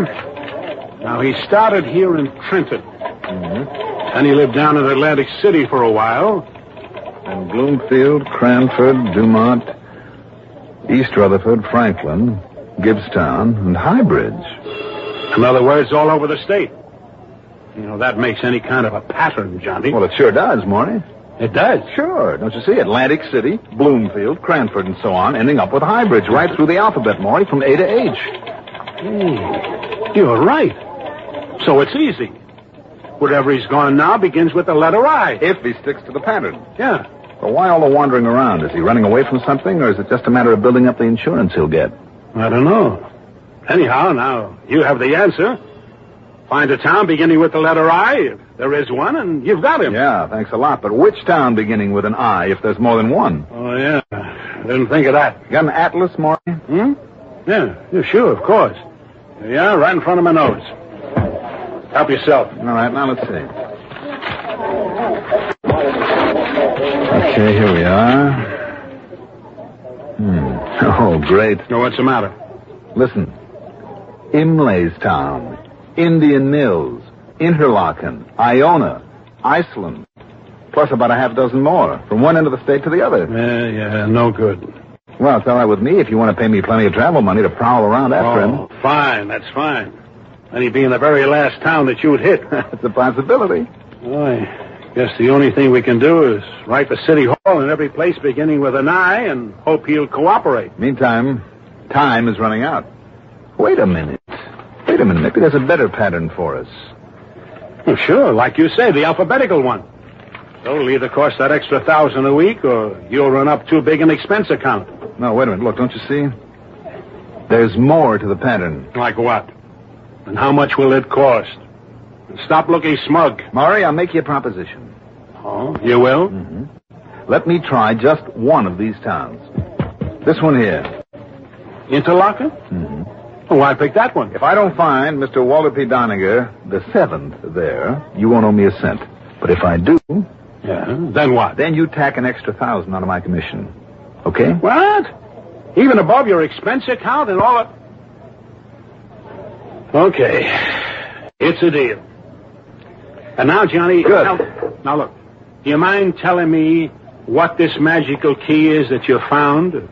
The pattern of his wanderings? Not at all. Look, Maury, it's right here in front of your nose. Right here in the atlas.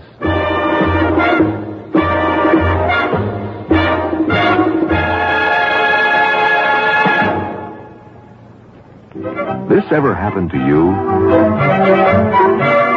You're driving down a long highway or working late, and then monotony makes you feel drowsy. Perk up with No-Dose.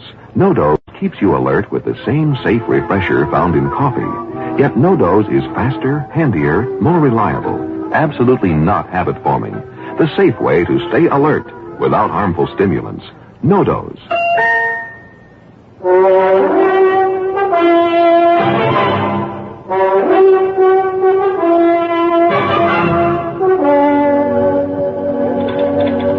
No, Johnny. All I can see is the old nut is going through the alphabet in his wanderings. That leaves you with 11 towns beginning with the letter I to investigate. All right, look here at the population figures. The population? Mm-hmm. Huh? Now, first was Atlantic City with something over 60,000. Yeah. That's not including the annual summer vacation mob that always descends on the place. So? Then came Bloomfield, 49,000. Yeah. Less than Atlantic City. In spite of the fact that a couple of other towns beginning with B have more. Well? Then here we have Cranford, 17,500. Less again. Don't you see now, Maury? Oh, sure, Johnny. You're right. Great. Sure, each time he's moved up one notch in the alphabet, he has moved down one notch in population. What a caper. And see here, after Cranford, he was in Dumont. Sure thing.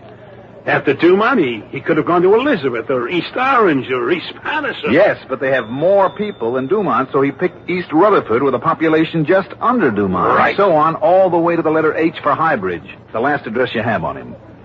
And if you carry on just one more step, here, it has to be Interlaken. He's got to be an Interlaken if he's stuck to this crazy pattern. Well, I'll be darned.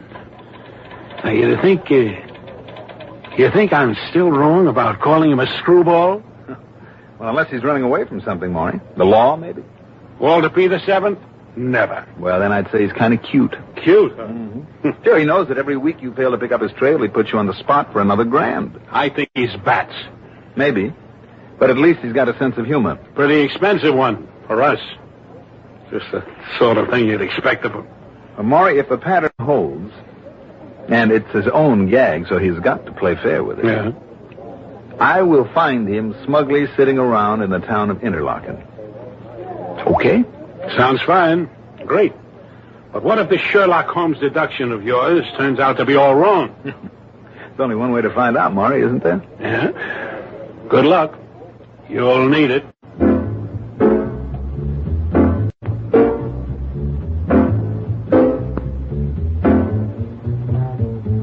Expense account item 2, $50 deposit on a rental car.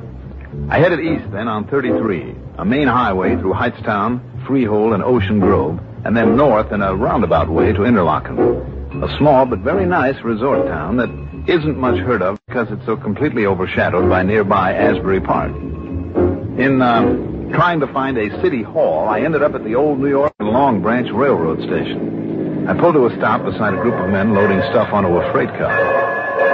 The most intelligent looking of the lot was a character of, maybe 35 and badly in need of a shave. Hey, wait a minute. Say that again, buddy. I asked for directions to City Hall, that's all. I thought I recognized that voice of yours. Your name is Johnny Dollar, ain't it? That's right. Makes any difference. How about that? Johnny Dollar, the big insurance investigator, huh? Well, I'm pleased to meet you, Johnny. Thank you. Now, what's a big shot like you doing around a place like this, huh? Well, does that make any difference? You want to know what I think? I'm betting you tailed somebody here, huh? Am I right? Well, possibly. But look, where is... Sure, I'm right. Well, look, Johnny, you want to know anything about this burg, you ask me. You're Bill McGrogan. I know all about it, see? Okay. I know everybody ever comes into this town. Yes, sir, you need help? You couldn't have come to a righter party. Good. And me? Well, I'll be glad to give a guy like you a hand, see? Come on. And, Johnny, know something else? Now, look, McGrogan. Oh, just call me Bill, Johnny. Your name is Bill. You know something else? I understand you pay out pretty good for information. Like, I mean, you can lay it out on that expense account of yours, huh? Yeah. Am I right, Johnny? Well, now, that depends. Look, why don't you try me, huh? Anything you want to know about Interlaken or anybody in it, even just the summer people, to come here for the summer, all you got to do is ask me. So what do you want to know, huh? And what's it worth, huh? Well, come on, Johnny. You want my help, or don't you? Who are you looking for, huh? Well, why'd you come here? Hey, you don't say much, do you? All right, Bill. Yeah? I am looking for someone. A man. Now what's it worth if I lead you right to him, Johnny? 50? Maybe a C-note, huh? Come on. Because if you don't think I can lead you to him, well, you just try me, see? Yeah, 25, maybe. Now, look, you better come down a little bit, Bill. Let's see, how about a 10 spot? Okay, thanks. What? Now, who do you want to meet, huh? Who's the guy you're looking for? The name is Walter Donahue. Hey, you see, I told you to come to the right... Yeah, huh? Come on over here. What's the matter? Who'd you say, Johnny? I said a man by the name of... Donegan? That's right. Well, you know where I can find him, or don't you? Well, come on, Bill. What's the matter? Donegan, huh? That crazy Walt Donegan. And you want to give me only $10, huh? All right, I'll make it 20. If you really know where he is. Yeah, sure, I do, sure. But a guy that's loaded the way that he is, you know that, don't you? It sounds like Walter Donegan. Okay, Johnny, okay. $50 and I fix it up. What do you mean you fix it up? I'll deliver. So, where are you going to be staying? Well, matter of fact, I don't know. I hadn't really planned on... Well, Larchmont. So you go to the Larchmont. It's that nice, fancy place about 3 blocks over that way. Yeah, well, look over there. Turn your head, huh? You can see the top of it with the flag on it. See over there? Oh, yeah, I see. That's good. Now, you get yourself a room, see? And, Johnny, I guarantee I'll get the word to Donegan, and he'll be there and see you by sometime tonight. Okay? Now, look, Bill, wouldn't it be a lot easier just to tell me where I can find him? With the way that he moves around? Oh, sir. That's the deal. $50, Johnny. All right. Here's 15 more. And the other half you get after I see Donegan. Oh, yeah. Well, now, listen, Johnny. That's my deal. Just be sure you get him there to my room at the Larchmont.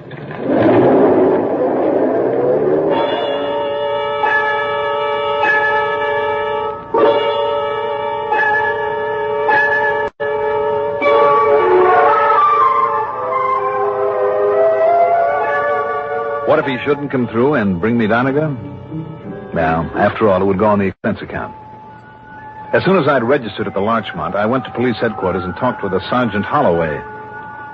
You know something? Maybe it was lucky that I had run into Bill McGrogan. Maybe. Well, sure, Dollar. I'll try to find that crazy old man for you.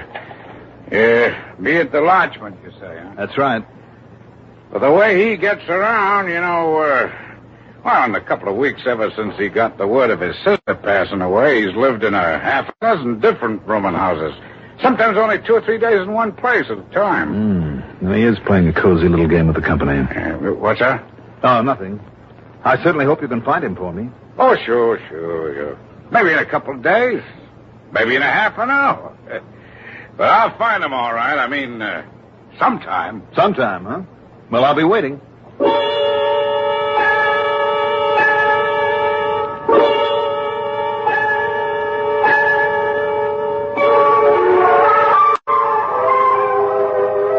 At the Larchmont, I had cocktails and dinner. It's item 3, $4.70. Then I spent item 4, $50 on a phone call to Maury Parkley to let him know where I was. What if that policeman doesn't find them for you, Johnny? Or that railroad bum you talked to? And with time running out for us... Then I'll just have to prowl around myself and see what I can learn about Doniger. Oh, of course, the post office. Huh? Well, if he moves from place to place, Maury, the way the sergeant says he does, he may have himself a post office box. And you'll sit by it until he shows? That's right. But what if he's left to lock it? Well, then I'll dig me up an atlas and figure out his next destination. Maury, don't worry about it. We've proved the atlas theory works, and now it's just a matter of time before... Well... What? Looks like it's going to be a matter of no time at all. Well, Johnny... Maury, I'll be in touch.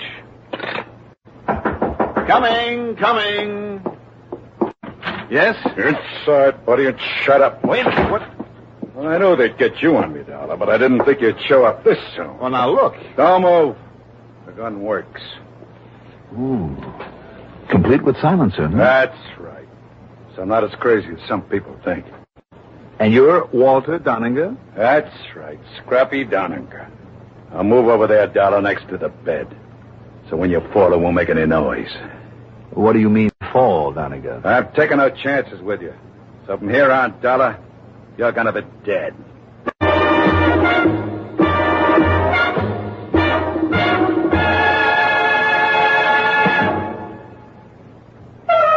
Treat your taste kindly with Kent. Treat your taste kindly with Kent. Treat your taste kindly with Kent. Smoke Kent, the micronite filter cigarette. Yes, people who want to get away from harsh, rough-tasting cigarettes know that the one to switch to is Kent. And there's a very good reason why. Kent, with the micronite filter, refines away harsh flavor, refines away rough taste for the mildest taste of all. Yes, that's your reward for smoking Kent, the cigarette that made the filter famous. So when you want to get away from harsh, rough-tasting cigarettes, remember, the finer the filter, the milder the taste. And you'll decide to treat your taste kindly with Kent. Treat your taste kindly with Kent. Smoke Kent, the micronite filter cigarette.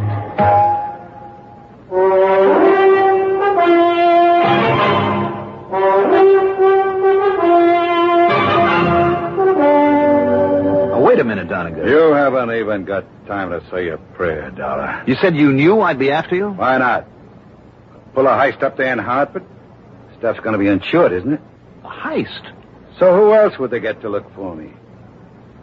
Only how you ever found out I'd come down here to this little jerkwater summer resort. And I only been here for a day, too.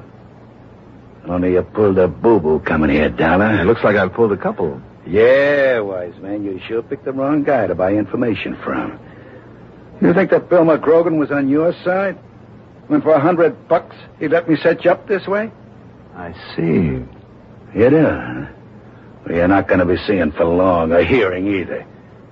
Get over there next to the bed where you'll drop real easy when I pull this trigger. Huh? Who's that? Who is it? Who is it? The split second when he turned to the door was all I needed. I charged across the room, swinging, and caught him a hard right to the face. Then I chopped across the back of his neck with my hand, and I got him with everything I had. Collapsed in a heap. He lay very still. All right, now, Mr. Scrappy Doniger, we'll take this gun of yours and... Yes, who is it? Who's there? Walter P. Doniger, the 7th, Mr. Dollar. Oh, now, wait a minute. Well, here I am. The police and you and the insurance company have finally found me. So, Mr. Oh, my goodness. Who's he? What happened to him? Your name is Walter P. Doniger, the 7th? Why, yes, of course it is. Would you like to see some identification, Mr. Dollar? Here. I have plenty of it. But I certainly didn't think even a clever man like you could trade me here to interlock so quickly. It's amazing, Mr. Dollar. Simply amazing. Sit down, Mr. Doniger. You see, I had hoped I could delay you a bit, therefore increase the insurance payment. But I was fair in my little game, now wasn't I? Just sit down there, Mr. Doniger. Well, surely, Mr. Dollar, anything you like. But this man here on the floor. Yes, this man. Just wait. Johnny Dollar. Johnny, this is Morris. Now listen very carefully. I told him I have you already tied up on a case. Maury. Tri-State Insurance up there in Hartford, I mean. But you'd never guess why they called, Johnny. Oh, wouldn't I? Why they want you. And right away. You'd never guess if you lived to be 1,000. Don't be too sure, Maury. There's been a big burglary job up there, Johnny. And now listen. I'm listening. Talk about coincidence. The man I mean the crook thereafter has the same name as this client of ours. Walter P. Doniger. Yeah. Only the P stands for something else. They call him Scrappy Doniger. And he has a record from here to there. Maury. There's a $10,000 reward on him, too. So as soon as you find our Mr. Doniger... Maury, would you listen to me? Yeah. I have him, Maury. Right here. Oh, well, good. Fine. Good for you, Johnny. I knew you'd find him and save us that extra money. Good man. Now, would you like to do me a favor and save me a phone charge? Well, sure. All right. Call Tri-State back. Tell them the job is done. Their job, and they can mail me the check for that reward. What? That's a fact, Maury. I'm up to here in Doniger's.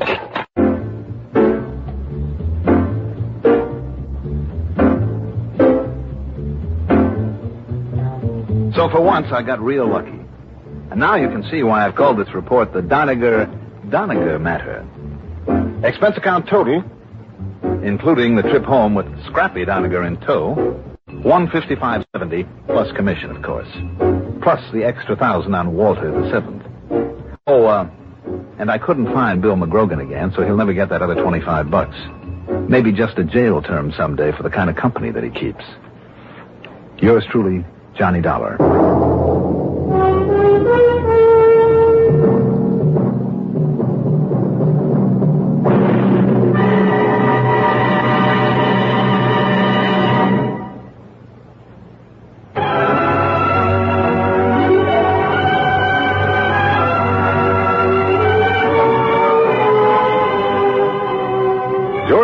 Johnny Dollar is written by Jack Johnstone, produced and directed by Fred Hendrickson. Johnny Dollar is played by Mandel Kramer. Also featured in our cast were Jack Arthur, Jack Grimes, Ian Martin, Santos Ortega, Melville Ruick, and Neil Fitzgerald. Music supervision by Eugene Sines. Sound patterns by Walter Otto.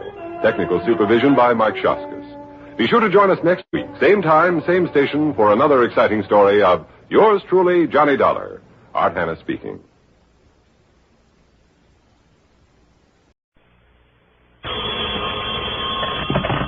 Johnny Dollar. Fred Larkin, Johnny, at New Jersey Fire and Casualty. Fred. I hope I didn't get you out of bed. Well, you certainly did, but don't give it a second thought. How are you, Freddie? Pretty good. How are things in the grand old historical city of Trenton? Here in Trenton, fine. A little farther south, though, I'm not so sure. Like where, for instance? Like just outside of a little town called Woodbine. Remember it? Woodbine? Yeah, you handled a case for us down there 3 or 4 years ago. Oh, sure, I remember. Some crook with a mattress factory pulled the old stunt of billing his clients more than they actually paid for the stuff he sold them. Right. Not knowing about that little trick, we'd give them insurance for the amount shown on those phony bills. Double what they paid. And when something happened to the merchandise... Sure, they collected twice as much from us as they were entitled to. Real nice people down there. Well, what goes this time? A couple of fires. Oh? Arson? That's what I hope you can find out. Any reason for suspicion? Yes, I think so. Like what? Well, why don't you run on down here and let me tell you all? And, Johnny... Yeah? If what I think is going on, if you can put a stop to it before we have to pay for any more losses, well, you can figure on not only your expense account, but a nice big fat commission to boot. Freddie, you speak the language I love to hear. I'm on the way.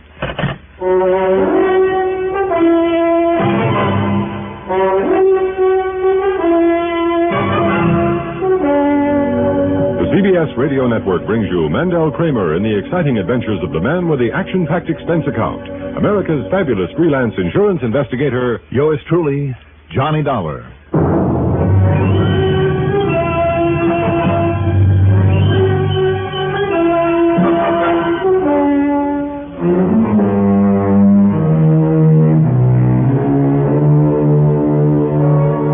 Account submitted by Special Investigator Johnny Dollar to the New Jersey Fire and Casualty Insurance Company Home Office, Trenton, New Jersey. Following is an account of expenses incurred during my investigation of the terrible torch matter.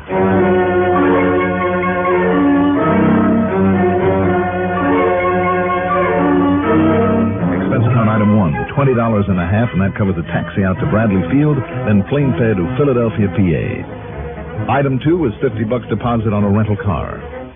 I headed north on Lucky 13, crossed the Delaware at Morritt, than George Washington did, I might say, and landed in Trenton, the Jersey state capital, shortly after noon.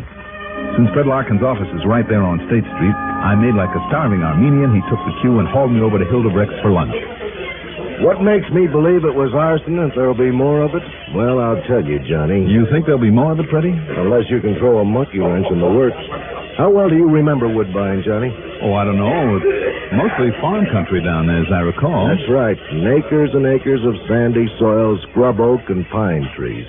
But in the little town itself, there's a hat factory, a couple of dress factories, and the Golden Bedding Corporation, the plant you investigated before. And which one of them burned? No. The two fires that we've had to pay for so far. Two. They occurred just outside of Woodbine, about halfway between Woodbine and Dennisville. Mm-hmm. Because those plants in town I mentioned seemed to have done pretty well, some promoter came along, bought up a couple of 100 acres, and promoted a little industrial section big enough for nearly the factories. I see. Well, it's sort of a funny place for that kind of thing, though, isn't it, Freddie? Well, that's just the point, Johnny. It's a lousy place for such an operation. Too far from any of the regular supply sources, a long way to ship their finished goods. All their fuel and power have to be imported, labor's hard to get, and so on. Yeah. In other words, the big pitch for those companies to get out of the high rent, high labor cost area didn't mean a thing. They've been slowly but surely going broke. And there's nothing like a good fire to pay off the bills, provided there's plenty of insurance. Right. And like I said, there have been two of them so far, and I'm afraid there are going to be more. Why, Freddie? Well, simply because an idea like that, when it pays off so nicely, and when it can be gotten away with, can be very catching. You have a point there. When you say gotten away with, does that mean the police were able to find no signs of arson? Right. But when you talk about the police, don't forget how small that town is. No. When was the last fire? About a week ago. A week? And you wait till now to call me? I know. But I only found out about the second one yesterday. Afraid that means a pretty cold trail. But I'll see what I can do. Good. Now, how many factories are there in that little complex? About a dozen, did you say? 11, Johnny. And here's the point. Yeah. 8 of them are owned by people who are one way or another related to each other. No wonder you're afraid the idea might spread. Right. All right, I'll tell you what I'm going to do. I'm going to call in some help. In the form of Smokey Sullivan. Smokey Sullivan? That's right. Smokey? Yep. That sounds like the name of somebody who'd commit arson. He's one of the best, Freddie. What? Smokey probably has set more successful fires than you and I ever heard of. He got away with it for years. Well, then I don't understand. Since doing time, he's going legit, and is of more help to me over the past 4 years than anybody else I can think of. Well, just the same, Johnny. But he knows more about firebugs, their methods, their eccentricities, the little trademarks that some of them leave behind than any man alive, believe me. That's why he's been of such use to me. Okay, Johnny, if you say so. You know what his job is right this minute? What? He's a kind of consultant for an arson squad up in Boston. It's been made a matter of public knowledge. As a result, arson up there is pretty much a thing of the past. No kidding. No kidding. Well, in that case, of course. He's on the payroll, too? Well, whatever you say. Good. One more thing, Fred. Yes? Is there any kind of a bank there in Woodbine? I don't know. I imagine not, but there's a loan office that I guess kind of serves as a bank. I know that some of our checks have been cashed through it. Good. Not much more than a one-man operation, though, I understand. All the better. Is it? Why? Well, could be a mighty good source of information for me. Oh? Yeah. How? And for what kind of information? Let's just wait and see.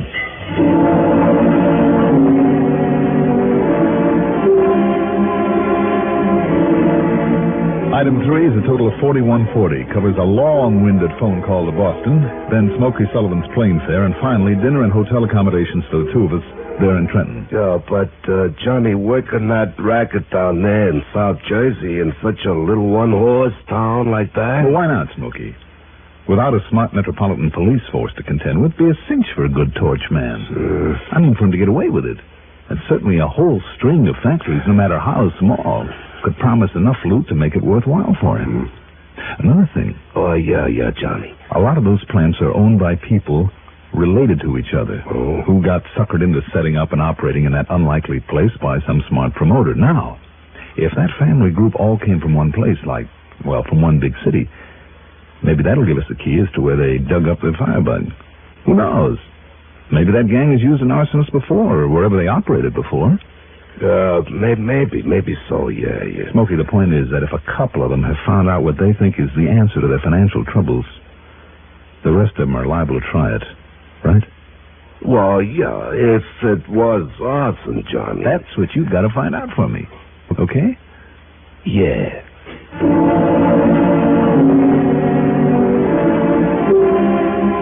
Early the next morning in my rental car, we headed south, through what's known as the Piney Country, passing towns with such colorful names as Mount Holly, Indian Mills, through Hamilton, Mays Landing, and Tuckahoe. Finally, Woodbine. After signing in at a motel, I gave Smokey the car keys and told him he was on his own while I paid a visit to the loan office. Smokey understood and took off.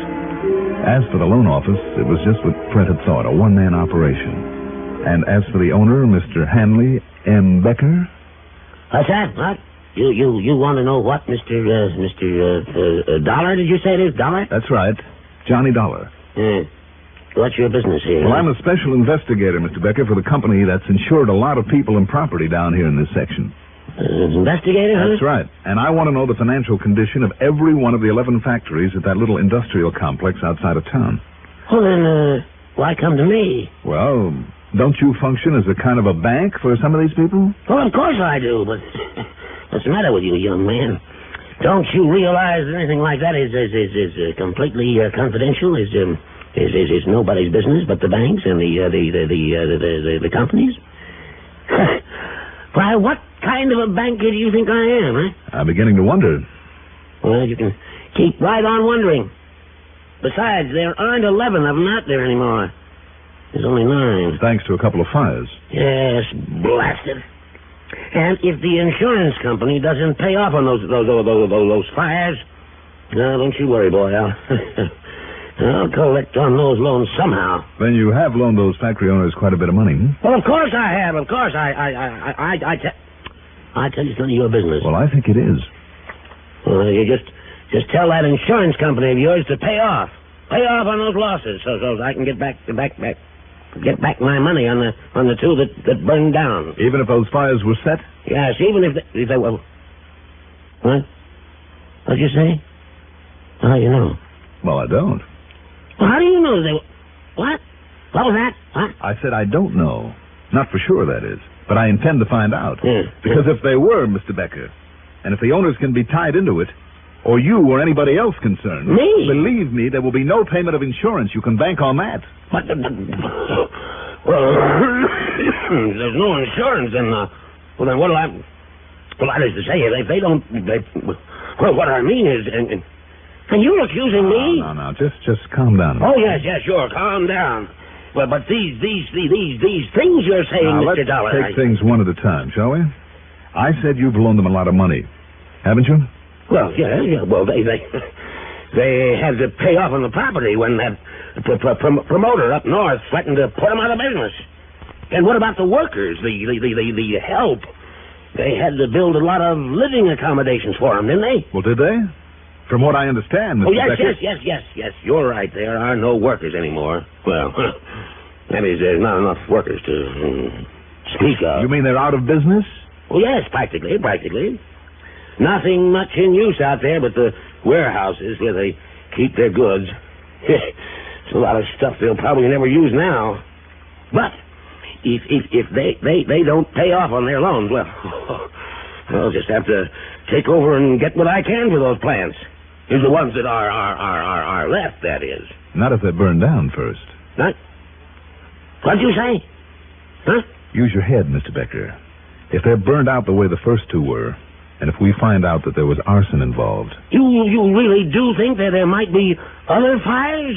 Oh, but good heavens, Mr. Dollar, don't you see what that would mean? I mean, if they're arson, like you say, why, don't you realize that would ruin me? Possibility, isn't it? Oh, my. Oh, please, now, don't let it happen. It mustn't happen, Mr. Dollar. Listen, I'll tell you anything you want to know, anything you want to know. Just please, ask me. Well, Mr. Becker, for the moment, I think I've learned enough. Oh, but I haven't told you anything. Oh, you haven't, hmm?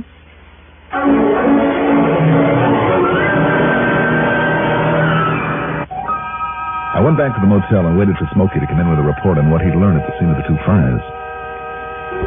Noon came, and I went out for a bite of lunch. That's item 4, $1.10. At 2 p.m., he still hadn't returned. It's funny. He could usually take one good look at the remains of a fire and know almost immediately if it had been sent. So perhaps he had found something to really get to work on. I hoped so. But to go ahead without telling me? That wasn't like him. When he hadn't appeared by 5 o'clock, I left word where I'd be and went back to the loan office. Mr. Becker was just about to lock up for today. Hold everything, Mr. Becker. Who's that? Oh, Mr. Dollar. Oh, it's quite all right, Mr. Dollar. Here, come in, please. Thanks. Yes, I've been thinking about what you told me this morning, Mr. Dollar. Yes? And if you're right, why, come in. Oh, you are in, aren't you? Yes. Just a couple of other things I need to know, Mr. Becker, and then a favor that I want to ask. Oh, anything, Mr. Dollar. All right, now, these factory owners that you loaned the money to. Yeah, for labor, housing, and plant improvement. For additional trucks and materials. Thousands, Mr. Dollar. Thousands. Oh, I'm sure. Yes.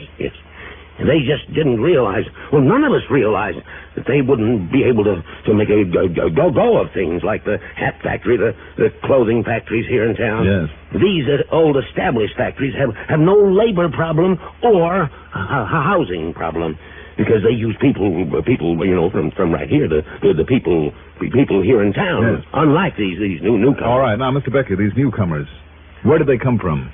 What? Oh, come from? Oh, well, from up in North Jersey, from up around Patterson, and all the mills, the silk business, and all the others when they went into a slump up there. All right, now, if I remember correctly, there were several big arson jobs up there. That means torchmen were available. That means these people would know about them, but know where to contact them if they wanted to. Well, so if Smokey's found out what I suspect he has... Smokey? My co-worker on this case. Oh? And apparently, Mr. Becker, he's found out something. But where and what it is, I don't know yet, because he has my car with him. Oh, you need a car? Well, here, please, you use mine. There, you see? It's the one out there in front. Here, take the keys. Well, thank you. And if you need me, if I can be of any help to you... Just give me some directions.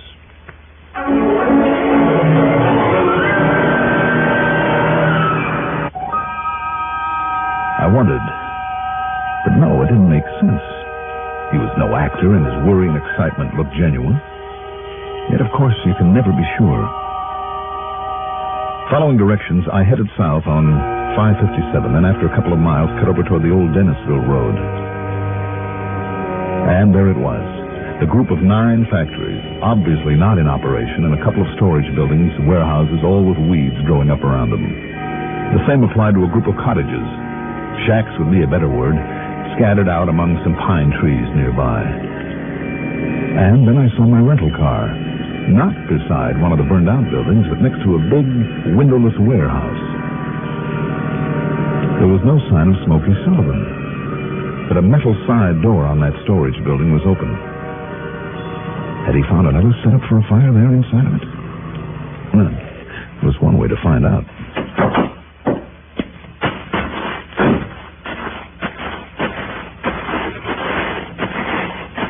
Smokey? Smokey, are you inside there?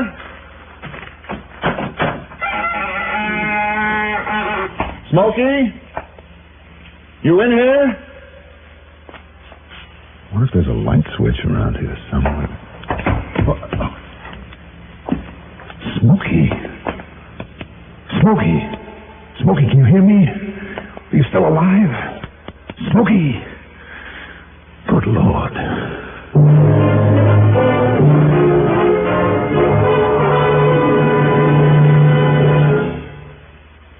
This year, the YMCA marks its 50th anniversary of its work with and for foreign students in this country.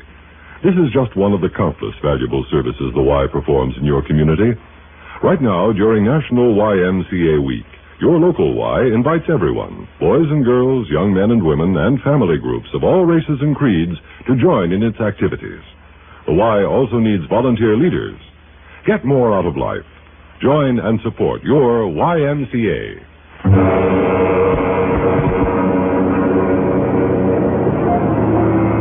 There was still life in Smokey Sullivan. I carried him gently to the car and drove him back to the motel in Woodbine. There, thanks to the ministrations of Dr. Rosenberg, a local medico, and well, I still can't believe it, but by the time the doctor left, half an hour later... Johnny, you think... Now, take it easy, Smokey. You were badly beaten. What, do you think some two-bit torchman like him could knock me off, huh? Smokey, will you lie back now and relax? I'm too tough, Johnny. I don't care how tough you are. You've got to take it easy for a while.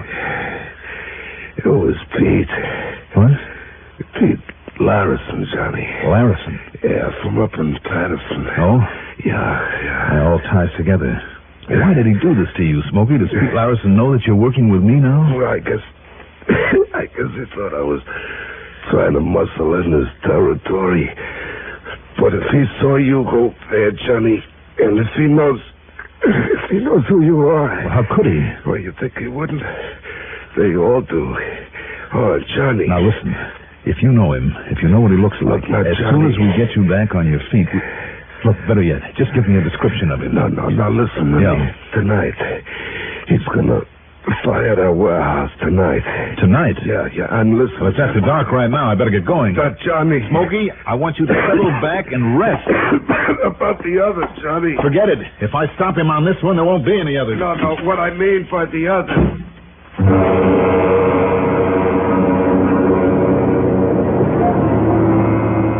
When I got back to the warehouse and with a flashlight now, there wasn't a soul around the place. I thought. But as I slowly opened that side door again, I was almost knocked over by the smell of gasoline fumes. Then as I quietly swung the door closed and flattened against the wall, feeling around for a switch, suddenly all the lights went on. Don't reach for anything but the ceiling, Johnny Dollar. That's right. I see. You're Larison. That's right. Pete Larison. And you'd pull that trigger inside this gasoline-loaded place? Be a lot better than giving you a chance to draw and pull off a shot at me. Now, wouldn't it? Waller. Yeah, Pete? What? Right here in back of you, Dollar, so don't try nothing. You feel this? Oh, yeah, I feel it. Take his gun away, Waller. I'm sure he has one. Sure. Okay, I got it. Have you seen, Dollar, the elaborate preparations I've made for the little fire that we're to have here tonight? And because of all the heavy upholstery material that's stored in here, it looked to the stupid police as though it all went up because of spontaneous combustion. Elaborate preparation was right. Long, narrow strips of heavy felt soaked with gasoline spread out from where he stood like the rays of a spider's web. And the strips led to various stacks of upholstery material and piles of cardboard cartons he'd also soaked with gasoline. Then, moving toward me, he unrolled another heavy strip of felt, the main fuse for his operation. And you see, Dollar, all I have to do now is set a short candle on the end of this fuse right here by the door. So, then after planting you in here, I light the candle. And don't you see, if they can identify what's left of you, and if they do by any chance suspect arson, they'll think that you set this off. You, the great Johnny Dollar. Don't you know that Smokey Sullivan is still alive? They'd take his word against my perfect alibi. What alibi? By the time the candle burns down and starts the blaze, Walter and I will be sitting at his home with poor, foolish old Hanley Becker playing pinochle. Then he doesn't know about this. Becker? He doesn't know anything. He thinks we're just a couple of suckers from the city who might buy some of his overpriced farmland. No, Dollar, the only ones who know are the plant owners who've hired us. Well, thanks for that information. It's too late to do you any good. Walter. Yeah, Pete? While I take care of Dollar, you get those gasoline cans out to where we hid the car. Oh, yeah, sure.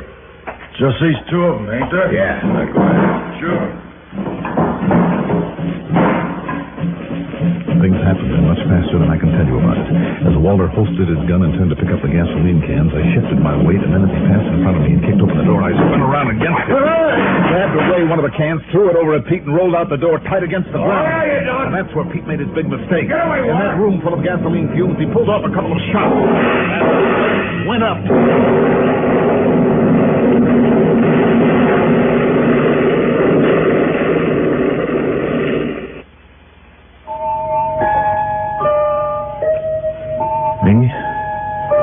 I guess I was lucky. The blast rolled me 100 yards or so across that sandy ground, and I came to only a couple of minutes later. Walter, who was blown against the side of my car, ended up with a concussion. As for Pete, well, I don't think I need to tell you. And that's it, Freddie. The company can prosecute the factory owners any way it sees fit. Expense account total, including a chunk for Smokey, damage to the rental car and the trip home, call it $1,500 even. Yours truly, Johnny Dollar.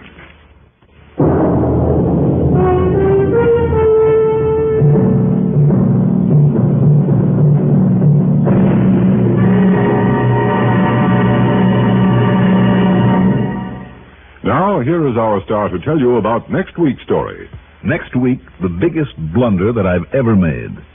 Join us, won't you? Yours truly, Johnny Dollar.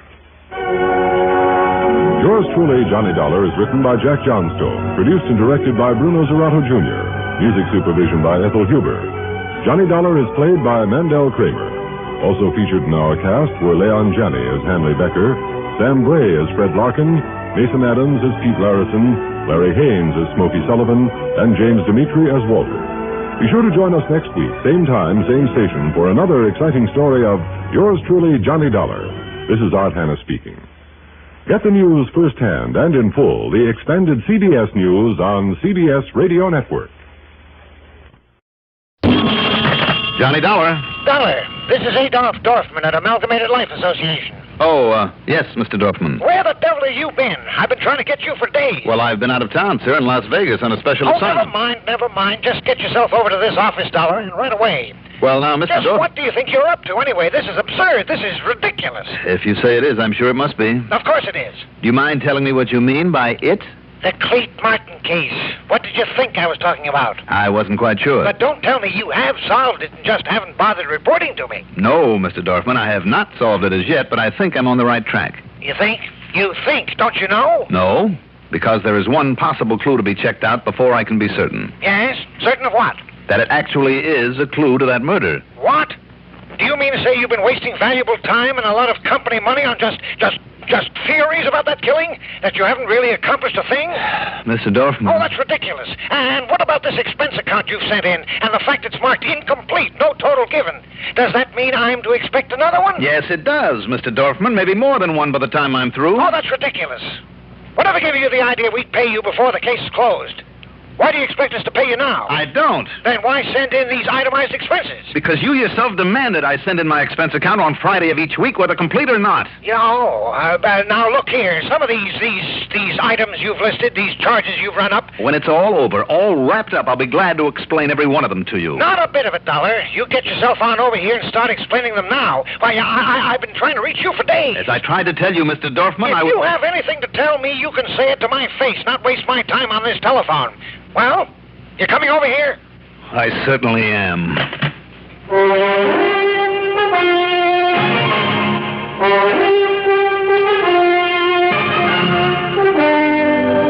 The CBS Radio Network brings you Mandel Kramer and the exciting adventures of the man with the action-packed expense account, America's fabulous freelance insurance investigator. Yours truly, Johnny Dollar.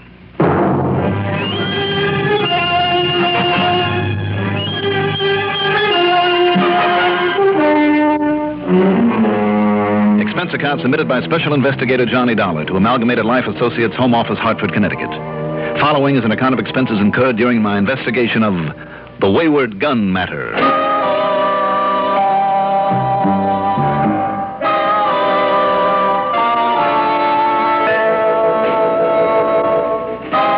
Adolf Dorfman always had been, always would be, a short-tempered, crotchety old maid. Nothing but trouble on a case. But Amalgamated Life, mostly through Al Spangler, a VP and a very nice guy, has done mighty well for me over the years. So when Dorfman called me in on the Martin case, I couldn't very well turn him down, in spite of resenting his high-handed manner. Expense account item 1, $1.10 for a cab to his office. Oh, all right, I'll accept that one. But look at this item right here. $4.80 for a tank full of gasoline. Because I used my own car to go over there to Lakewood. Yeah, but $4.80 when you could have made the trip on a bus for less than $2? Sure I could. Then why didn't you? Then we'd have had to spend $8 or $10 in taxi fares between the Martin home and police headquarters. Is that what you would have preferred? Yeah, well, no, of course not. But just the same, Dollar, we're just wasting time here, if you'll excuse me. We're wasting time, And you at the beginning, you'd question every single item on this expense account. You always do. And why not? And that's why, instead of handing one in that would give you some real cause for worry, I decided for once to keep expenses down to the barest minimum. But it hasn't done the least bit of good, so if you don't mind... minimum, eh? What about this? $1.75 for lunch. What about it? Do you deny that it included an over-generous tip to some pretty waitress? The tip was exactly 25 cents, and it came out of my... there, you see? A 25-cent tip on a $1.50 meal. That's ridiculous. I started to say the tip came out of my own pocket, Mr. Dorfman. If you don't believe me, take a look at the cash register slip. It's right there. Go ahead, look at it. All right. I'll take your word for it. The fact remains that you still haven't solved the case. I think I have. You think you have? But I'd rather not talk about it just yet. Well, I don't know why not. You either know who killed Mr. Cletus Martin or you don't. Now, which is it? I'll be able to give you the whole story, I hope, after I get a phone call from New York and not before. New York? Yes, from a friend of mine at 18th Precinct Police Headquarters. Oh, so that explains this item here. Return ticket to New York and several cab fares. That's right. But why? What possible connection can they have with the Martin matter? They just happen to have a top ballistics technician. Ballistics? What's the matter with the police in Lakewood? Not a thing. Or with their county police over there? Not a thing. Then why go all the way to New York? Because once I got hold of the picture of the bullet that killed Mr. Martin, I didn't want Lakewood or Lakewood County to know what I intended doing with it. Why? I'd rather not say. Now, you've had these items explained, so if you'll excuse me... Now, wait, Dollar, sit down. There isn't a thing further I can do until I get my call from New York. Oh, but there is. There's something else I want to talk to you about. The really important reason I sent for you. Well, I hope it's a lot more important than quibbling about this expense account. Oh, it is. Then why the big stall? Why all the waste of time? Stall? Yes. I don't know why, Mr. Dorfman, but that's all you've been doing for the last 10 minutes is stalling me. Oh, no, not a bit of it, not a bit. I was only, now sit down, please. Sit down. All right. Well, what is it? You, say you were out of town? I was in Las Vegas, but it had nothing whatsoever to do with... Yes. No, that's it. That's the reason we couldn't find you anyway. We? I mean, I couldn't find you. Yes, that's, very pleasant out there at this time of year, isn't it? Look, will you please quit stalling again and tell me what this other important matter is? All right, Dollar. Have you seen the papers? Did you know another client of ours just met a violent end? Mr. Barryman, here in Hartford? Yes, Alfred W. Barryman. You didn't know him? No. Know that he was a client of yours. Nor that he was a big contractor like Mr. Martin? No. Now, do you plan to assign me to that case, too? Do we have to? Of course you don't. And if you want the truth, Mr. Dorfman, if you're the company contact on it, so why wait until now to tell me? Why waste all that time picking away at the expense account? Don't you know? I certainly don't. Now, what goes? I would give... Now you may know. Come in, Sergeant. Right, Mr. Dorfman. How about this? Johnny Dollar, huh? That's right, Sergeant, Sergeant Bill Ansett. I told you I'd find him for you, Sergeant. I don't know how you did it. What is this? All we knew was he'd left town, Mr. Dorfman. Wait a minute. Why the gun, Sergeant? You ought to know.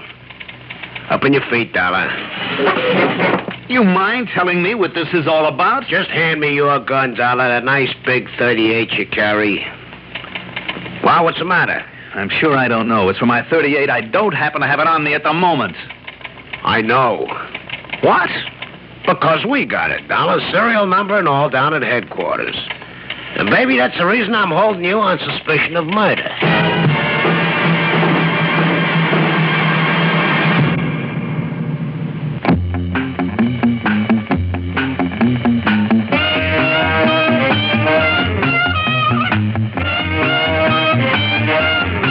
Pardon me, mister. She said, Do you have a match?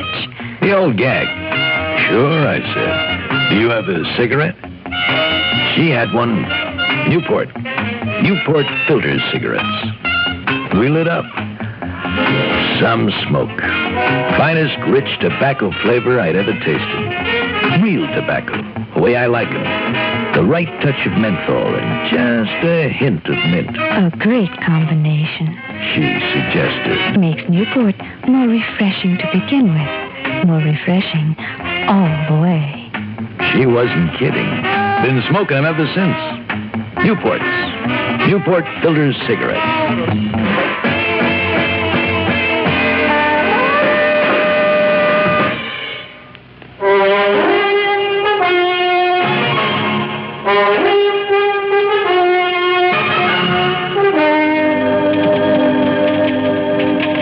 My reaction to the snide sergeant's bombshell wasn't repeatable. Me, Johnny Dollar, arrested on suspicion of murder by a cop with a grudge, fingered by a tight-fisted people-hater named Amalgamated Life Dorfman. Thanks, Mr. Dorfman, for latching on for us. Pleasure, Sergeant. Now, wait a minute, Sergeant. If you're talking about the Martin matter... Now, don't try and kid me, Dollar. We got you nailed down for the murder of that other contractor, Barryman. What? And he pretended not to know much about it. Was almost evasive when I brought it up. That explains all your stalling. Waiting for this man to get here. I think I did very well. Oh, you were great. Next week, East Lynn. Now, look, Sergeant... No time for talk, Dollar. On to headquarters now, on account of you happen to be under arrest. I am. Quite so. In which case, I'm entitled to one phone call, am I not? Sure, if you want to call a mouthpiece, you're entitled. You mind if I use your phone, Mr. Dorfman? No, not at all, not at all. Thank you so much. Provided, of course, you pay for the call. Don't bank on it. I beg your pardon? Don't be surprised if you end up paying for it. Through the nose. My call was to Lieutenant Randy Singer, 18th Precinct, New York Police Department. No, he still had no word for me, but he promised to call the minute he did, so I told him where to try if I wasn't at my apartment. Okay, now, Dollar, you ready? Look, are you sure this isn't some kind of a gag? Are you kidding? Because if it is, it's a pretty bad one. Sergeant, don't you know who I am? I mean, what my job is? Yeah, Dollar. I know all about you. What a great guy you are. Thanks. And nobody wasn't any more surprised than me. But Lieutenant Bartley don't go off half-cocked, and you know it. Bartley? So when he says to bring you in, well, baby, in you go. He sent you after me, Harry Bartley? Lieutenant Bartley. Now, come on.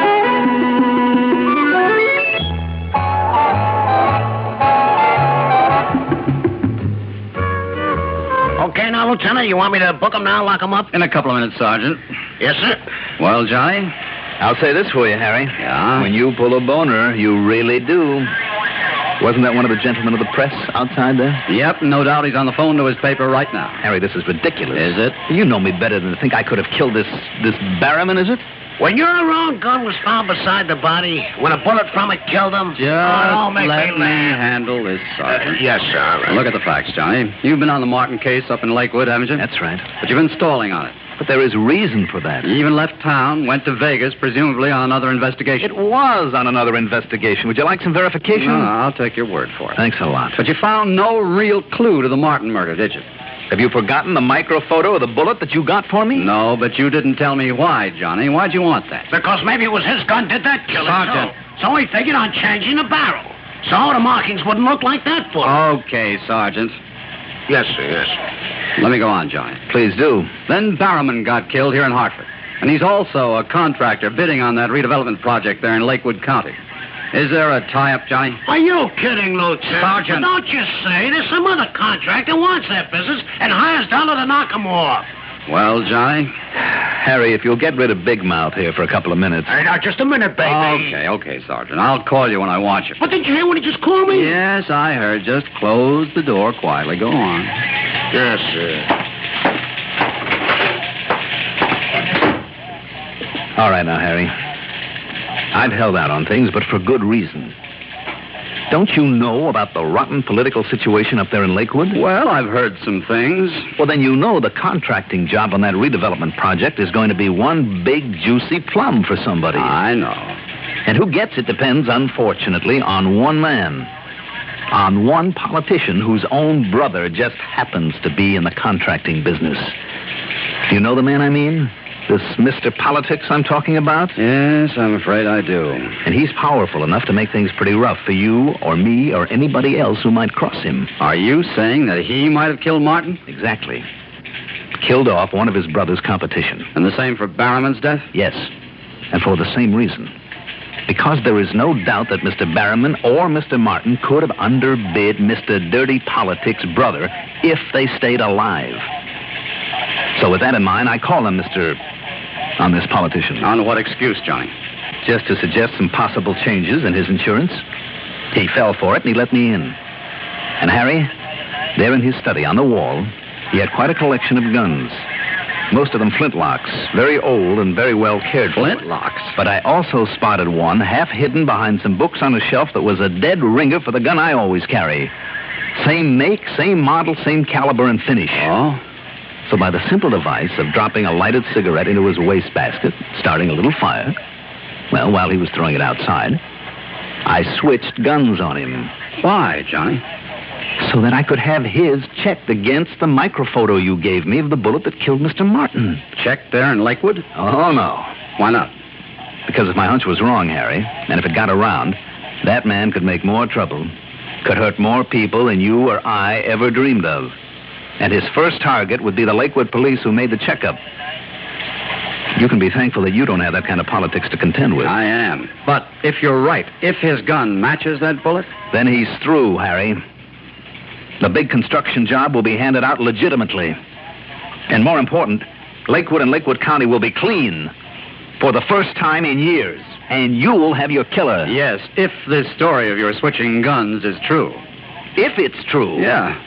Harry, you've got to be kidding. Don't you see now why I've had to go this thing alone? If it was his gun that killed Martin.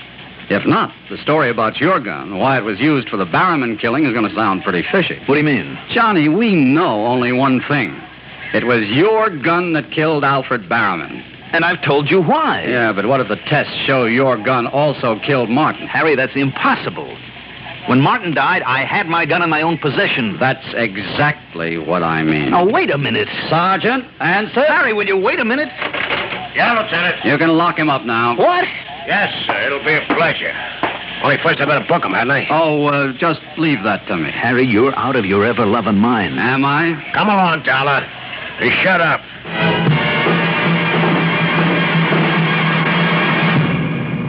You like a car with plenty of pep, a car with reserve power for safe passing. Most good drivers do, but they don't like to pay extra for premium gasoline. Listen, in 3 out of 5 cars, regular priced Sinclair Dino gasoline matches performance of premium gasolines, saves you up to 4 cents a gallon.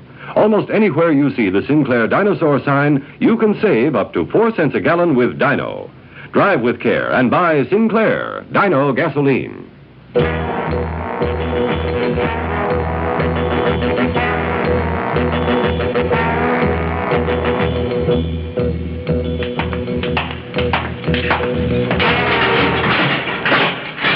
Okay, Lieutenant. Thanks, Hanley. I'll call you. Yes, sir. Well, it seems to me the least you can do is ask me to sit down, Johnny. Sure, jail, Harry. Make yourself at home. Thanks. Cigarette? No, thanks. I have one. Now, what goes, Harry? Well, don't you believe what I told you last night? Seen the morning paper? Yes, and I'm sure you went out of your way to have it brought into me. That's right. And the cigarettes and extra coffee and the reporters who called on you. Did you tell them anything? You know darn well I didn't. Yeah, I thought you'd clam up, huh? Harry, don't you see what you've done to me, to my reputation in this town? You think so? I'll never live down this boo-boo of yours. And worst of all, you're letting a killer run around loose. I am? Wasn't it your idea to try to pin the Martin murder on him, too, as a clincher? Of course it was, but...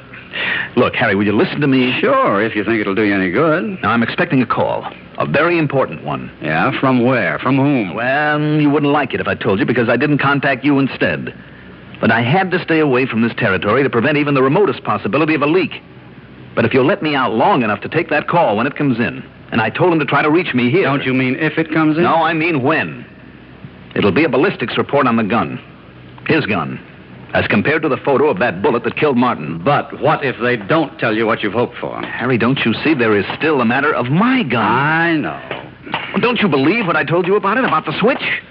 Lieutenant, got an urgent one for you, real urgent, up in your office. Okay, Hanley, thanks. Harry, listen to me. You've got to let me out of here to get that call. We'll see. Behave yourself, Johnny.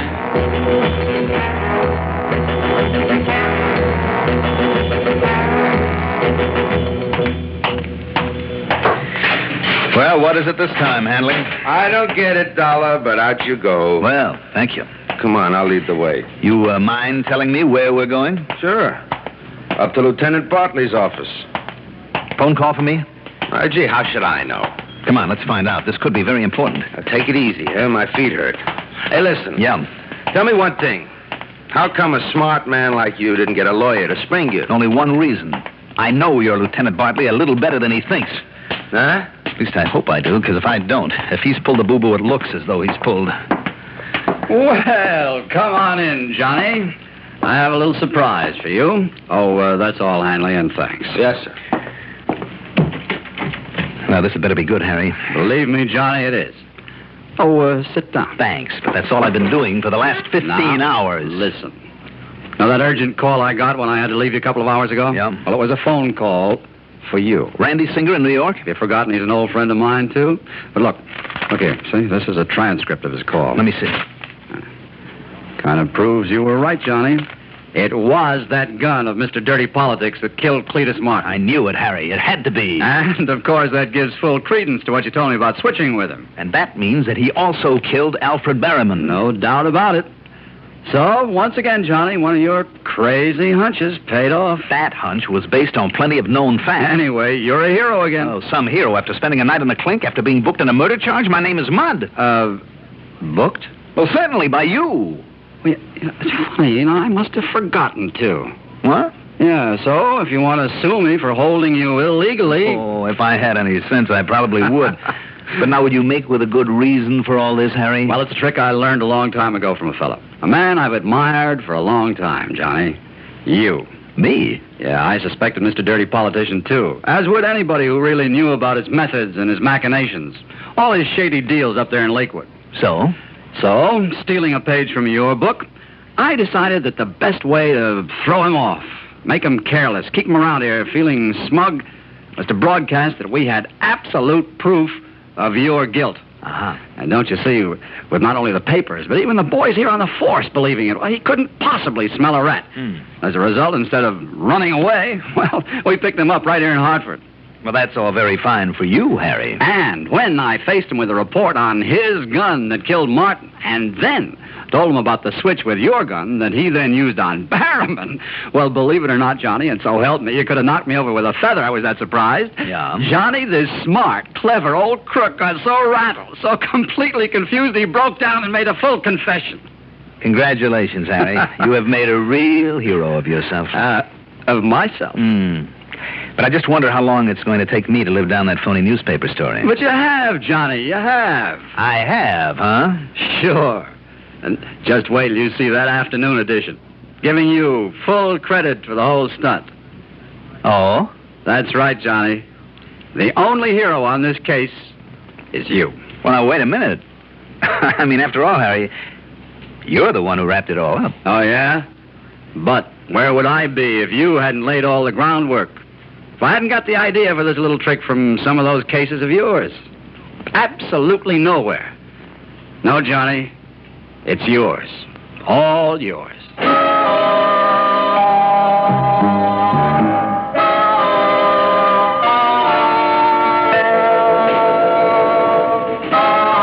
After this, I think I'd better keep my tricks to myself. Well, now, wait a minute. How can I? When every case I handle gets broadcast all over the country. Well, I guess I just can't win. Expense account total? Well, all I want now is one big fat apology from meddling old Adolf Dorfman at Amalgamated Life for having trapped me into that night in jail. Yours truly, Johnny Dollar.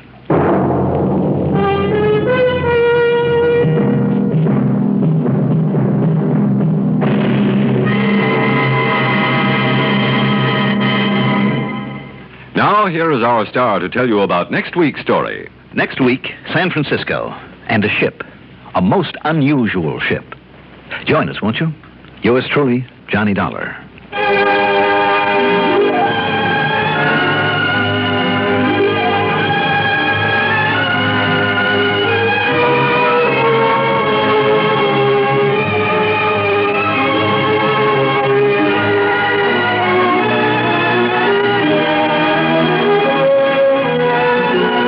Truly, Johnny Dollar is written by Jack Johnstone, produced and directed by Fred Hendrickson, music supervision by Ethel Huber, sound patterns by Joseph Cabibbo. Johnny Dollar is played by Mandel Kramer.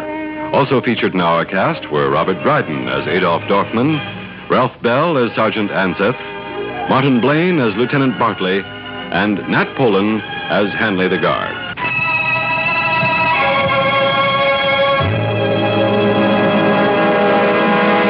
Mid pleasures and palaces, though we may roam, be it ever so humble, there's no place like home. My name is Trudy Peebles. I'm your welcome wagon hostess in Albany. How well we realize there's no place like home. If you're moving to a new city, home can be a little strange. New faces, new places. It's our job in Welcome Wagon to make newcomers feel at home. Won't you call us when there's a newcomer on your street? Welcome Wagon hostesses are charming ambassadors of goodwill. Won't you call Welcome Wagon at State 59640 and give them the name and address of any newcomer you know? Each newcomer will receive greetings and warm wishes from civic-minded businessmen. Your call will help your neighbor, and it will help your Welcome Wagon hostess who carries on this valuable community service. Call State 59640. That's State 59640 for Welcome Wagon. WROW Music, row 59, Albany. Johnny Dollar. Danny Nixon, Johnny, Mono Guarantee Insurance. Hi, Danny. What's up? Remember Amos Crutchfield? Sure, former city attorney. Right. Retired in a blaze of glory a couple of years ago after he clamped the lid on the policy racket. Well, he's also the one who had Skimpy Dingle sent up, Johnny, about 4 years ago. Dingle? Yeah, Peter Foreman Dingle. Sure, I remember him. Well, he's out. That soft-headed parole board let him off early. He fell for that good behavior bit. Oh, too bad. You bet it is, because you know what it means. Do I? Well, you don't remember what he said to you in Crutchfield when the judge hit him with the sentence? Oh, look, Danny, not one of those courtroom threats in 1,000. Oh, no? Well, that's not the way Crutchfield thinks, and you ask me, I agree with him. And what's more, Johnny... Yeah? We just happen to have written a policy on Crutchfield's life. $75,000. Oh? Yeah. Well, want to go talk to him? Okay.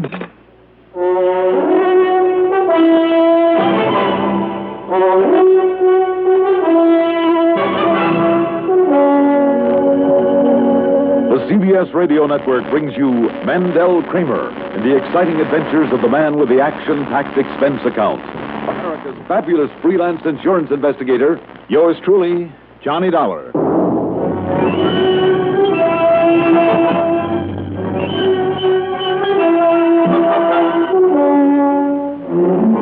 Expense account submitted by Special Investigator Johnny Dollar to the Mono Guarantee Insurance Company, Home Office, Hartford, Connecticut.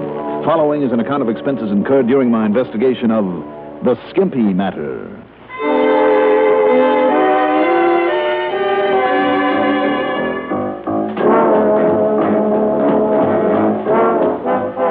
Expense account item 1. $4.80 for a tank full of gas for my car. Instead of heading straight for Mr. Crutchfield's home over in Lakewood, I made a slight detour to the local parole office. And you know something?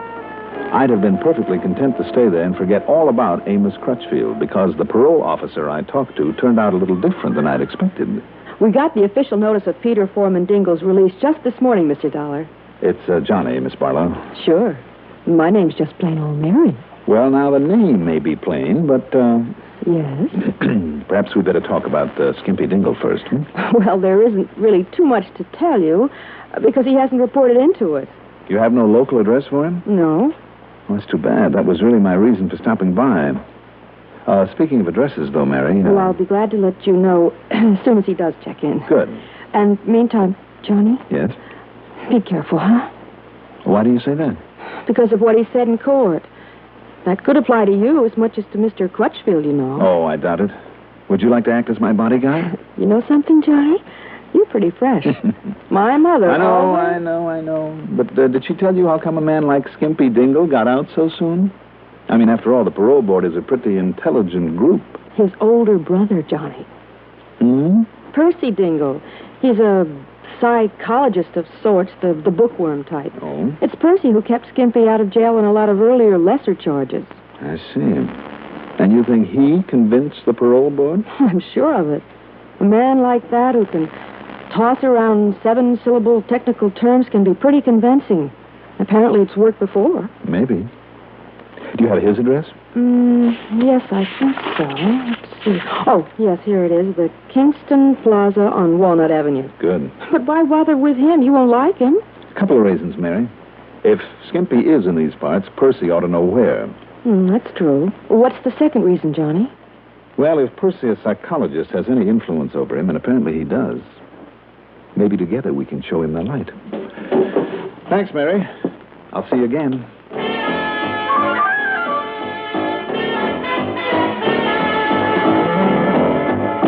Some 20 minutes later, I pulled up in front of Crutchfield's home in the pretty little community of Lakewood. Parked in front of it was one of the new compact cars. I should have taken a better look at it, or at least let the air out of the tires. Instead...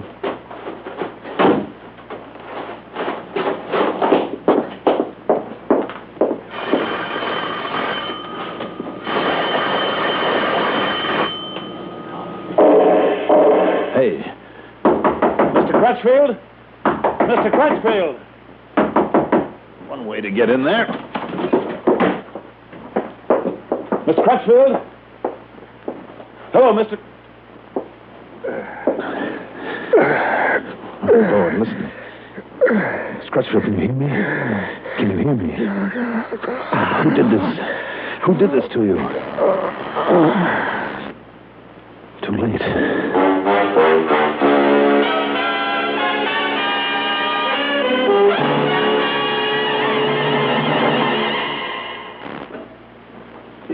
When you have to stay alert, don't let drowsiness slow you down. Perk up. Perk up with No-Dose. The safe way to stay alert without harmful stimulants. Remember, when you're driving, working, studying, and monotony makes you feel drowsy. Perk up. Perk up with No-Dose. No-Dose.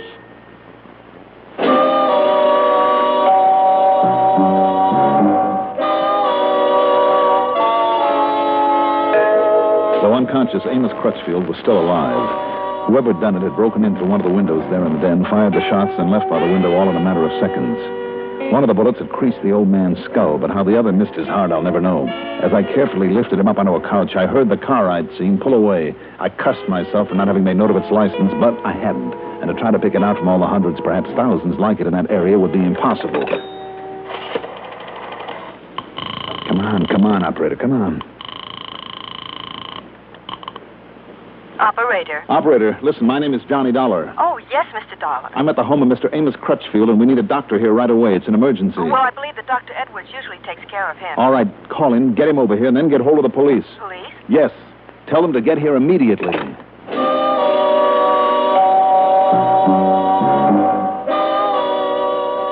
A few minutes later, Dr. Franklin Edwards arrived, looked over Mr. Crutchfield, bandaged him up, gave him a tetanus shot and a sedative while the old man remained unconscious. I feel confident he'll recover, Mr. Dollar. Good. Now, Dr. Edwards. I must say, though, he was very lucky. Another inch to the left, and that one bullet would have snuffed out his life. I don't doubt it. Now, listen, Doctor. Yes? I've told you exactly what happened. Yes? Would you stick around and tell the police when they get here? Well, yes, of course. I'll be glad to, but...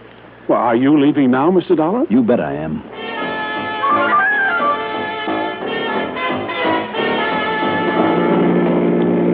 Knowing the inadequacy of the police force in that quaint, quiet, ordinarily peaceful little town, I realized it was up to me to find Skimpy Dingle and fast. And his brother Percy back in Hartford was the one who might be able to give me some information.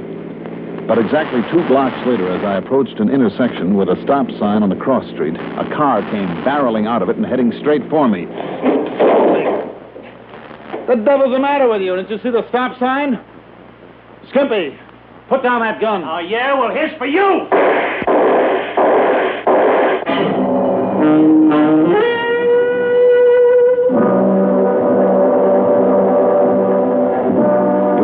Felt like as Skimpy sent 4 shots at me at close range before I could even make a grab for my own gun. Did you ever see a magician that put somebody inside a basket and ran swords through it? By some miracle, only one of the slugs grazed me, took a bite out of my left arm, enough to draw blood. I tore a piece off my shirt, improvised a pad to stop the bleeding, then drove back to my apartment in Hartford. After a quick cleanup on the arm and a Boy Scout-type dressing I hoped would stop any chance of infection, I put on a clean shirt and reached for the telephone. Just a minute. Be right there. As soon as I get this jacket on. Oh. Coming. Who is it? Mr. Dollar? That's right. Who are you? My name is Dingle. Dingle? Percival Dingle. All I have to say is you better be alone, Mr. Dingle. Hey, what is this? Come inside. I beg your pardon? Okay, so you're Percy Dingle, Yes. I can see that my brother was right. Oh? That gun you're holding. You're a killer, aren't you? I am. Are you kidding? And this completely unnecessary strong-arm welcome into your apartment. Just take it easy, Mr. Dingle. Take it easy? After this sort of treatment? I had hoped you might be the sort of person with whom I could rationate. You'd be surprised at how reasonable I can be when the occasion warrants it. And I assure you this one does. All right, then sit down, Mr. Dingle. Sit right there. Thank you. But won't you put that gun away, please? Oh, sorry. Until I could be certain that you'd come here alone, Mr. Dingle. You were expecting someone with me? Well, I wasn't expecting you. Now, what's it all about? Well, when you speak gently as now, you do appear to be a man of intelligence. Well, I thank you. And I hope that I can reason with you, Mr. Dollar. Awaken some understanding in your heart. Some well-deserved sympathy for one who has been less fortunate than yourself. Like whom? As if I need to ask. Peter, my younger brother. Skimpy, Well, if you choose to call him by that rather disparaging sobriquet. I choose. And I'm afraid you're not going to get much sympathy out of me, Dingle. That brother of yours is riding for a fall, about as hard and as fast as he can. He was a hot-blooded, hot-headed young tough when he got himself in trouble a few years back, and I have good reason to think that he hasn't changed one bit. Now, if you'll excuse me... Will you listen to me, please? Afraid it won't do you any good. Or him. Peter has been in trouble more than once. I know it just as well as you do. But do you know why? All right. Suppose you tell me. Simply because of his lack of the education that you and I were fortunate enough to receive. And the guidance, the constructive behavioristic influences that inevitably are part of it. Oh, sure. The social adaptability in relationships that are so necessary to conformation with our scheme of living. Didn't Skimpy have just as good a chance for an education of some kind as you did? Yes, but he rebelled against it. And who was to tell a child what the lack of it would do to him? The social and emotional instability it would engender in him. The hatred of such as you, who were contributory to his incarceration in that prison. Well, his incarceration apparently didn't do him much good. Why do you say that? What about his hatred for the lawyer, Amos Crutchfield? You and he, Mr. Dollar. What? You and Mr. Crutchfield, the particular 2 people he feels have persecuted him. You 2 are the ones. And the only ones who can help him now. You must be joking. I'm very serious. I'm a psychologist, Mr. Dollar. So I understand. I know the human mind. More important, I know Peter's mind. Oh, you do? Then why haven't you made some attempt to get him off of this crime kick? All of his earlier offenses were relatively minor. Little more than the mischievous pranks of any youngster. Oh, they were. But this last one that sent him to prison. Mr. Dollar, you must believe me, because I know what I'm talking about. Well? That was the fulcrum that finally provided me with enough leverage that enabled me to convince him of the error of his ways. Oh, you think he's convinced now? Well, isn't the fact that he was released for good behavior sufficient proof that he's made definite progress? Isn't it proof that with a little help, the kind of help and understanding you can give him, Mr. Dollar? I? Yes, you. Particularly you.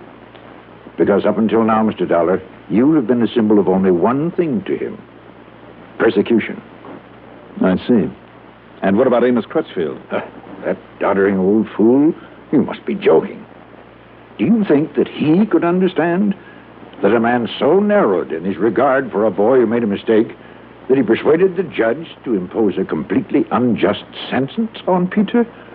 You think that a prejudiced, bigoted old man like him could be of any help? Unjust sentence, Yes, Mr. Dollar. It was utterly unjust. Uncalled for. That's right. Instead of 5 to 7 with time off, the judge should have given him 20 solid, or maybe 30. You can't mean that. Look, I've known his kind before, Mr. Dingle. I've known a lot more of them than you ever have or ever will. If only you were a psychologist, Mr. Dollar. Maybe I am. Just the purely practical kind. Not with any head up in the clouds, full of lovely, impractical theories, the way yours seem to be. Or is it? What? Or is all this just a bluff? Now, wait, sir. Because the more I think about it, Percy, the more convinced I am that, 1, your brother is rotten clear through. No. That, 2, he got out of prison only because a smart pitch like this one you're handing me caught the parole board in a weak moment. No. They saw the wisdom in what I told them. I think you're all wrong in what you say about Skimpy, about any chance of his ever straightening out, and I think you know it. I know that if you will see him, we'll talk to him, Mr. Oh, come off it. Tell me the truth. Isn't all of this just a little stunt that you've dreamed up? To lead me to him? To get me in range of his gun so that he can polish me off the way he tried to kill Mr. Crutchfield? What? You are saying that he, Peter, or Skimpy, whatever you wish to call him, that he actually tried to kill a man? No, I don't believe it. All right, then you go and see Crutchfield, and here, have a look at this. If I can get my sleeve up, move this bandage a bit. Here. There you are. Mr. Delva? Yes, one of his bullets just a few minutes ago. What do you think of your poor, misguided little brother now? All right. It happened simply because he feels that you not only have, but will continue to persecute him. Sure. But once he learns otherwise, finds out that you are on his side, are willing to help him, oh, please, Mr. Dollar, see him, talk with him. Believe me, sir, if you'll do that, will you? Please? You know where he is, where I can find him? Yes. And we'll do as I ask. I'll see him for only one reason, Mr. Dingle. Yes? To turn him over to the police. No, Mr. Dollar, I couldn't do that to him. So unless you agree to talk to him first, to at least try to understand him, I won't tell you where he is. All right, then we'll have to find him ourselves, and we will. Goodbye, Mr. Dingle. Mr. Dollar, let me do this. Yes? I'll go to him. I'll tell him that you're willing to see him. I'll tell him why. And then, if his reaction is the proper one, I'll telephone you where he'll be, waiting for you, to listen to you. You really honestly believe there's a cure for him, don't you? Yes. All right, then go ahead and contact him. We'll see.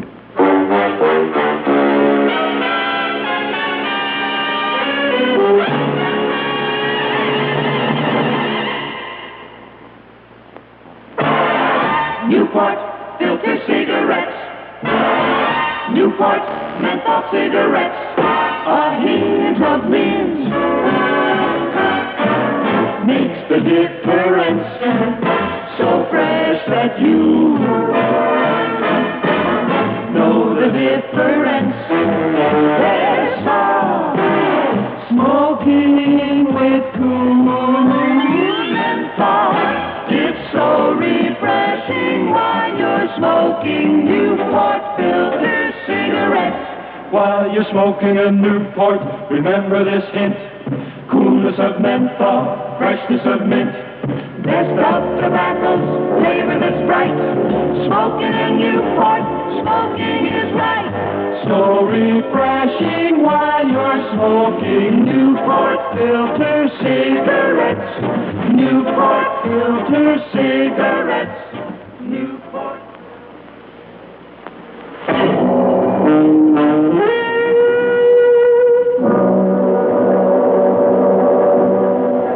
I suppose I could have tried to tail Percy Dingle when he left. But the bullet wound in my arm was really kicking up. And I felt kind of groggy. Maybe that's why I let him talk me into a pointless meeting with his brother. Or was it possible that it hadn't been Skimpy who tried to kill Mr. Crutchfield, that it was somebody else? No. And I was sure, absolutely sure, that it was Skimpy there in the compact car who'd taken the shots at me. And yet... but I was groggy and I wasn't thinking straight. So after napping for a couple of hours, I got up, poured myself a drink, then ordered some dinner sent over from a nearby restaurant. That's item 2, by the way, $6 plus $1 tip. By then I began to feel a little better.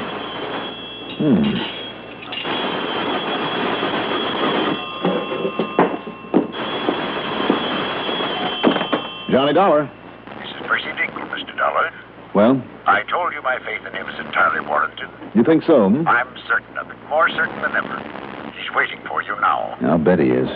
You'll find him in room 4 on the ground floor of a rooming house at 1217 North Chala. Okay, Mr. Dingle. I'll run on over and see him. And, Mr. Dollar. Yeah? Thank you.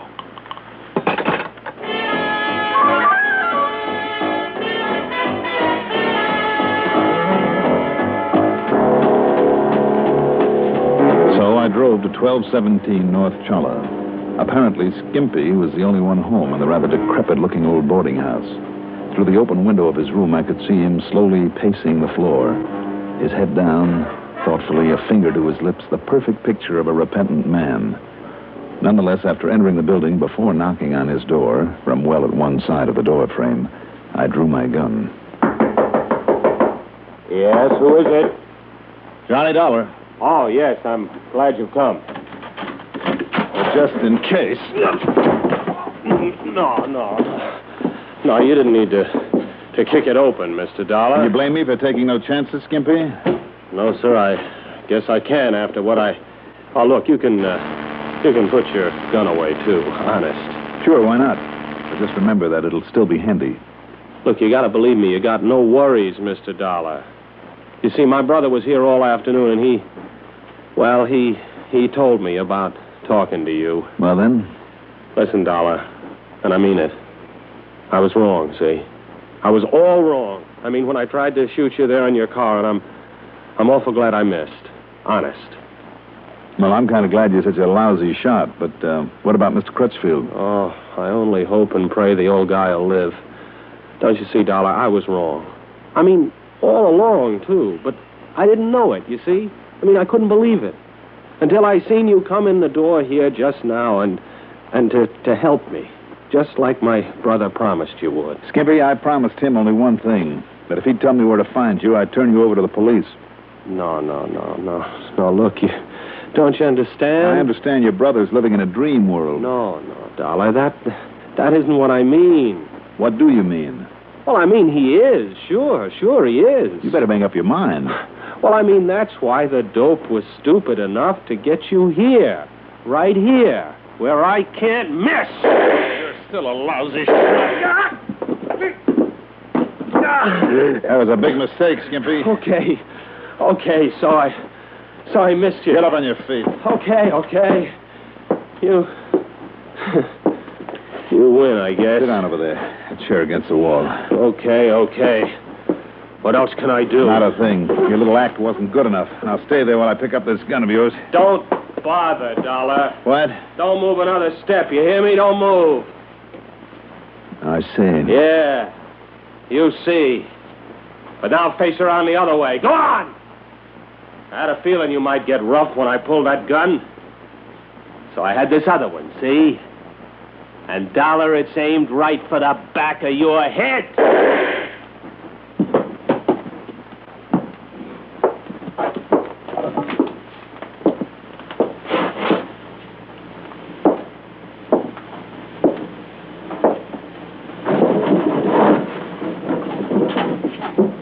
Pussy. Oh, Mr. Dollar, how did you... Oh, then you saw me outside this window. That's right.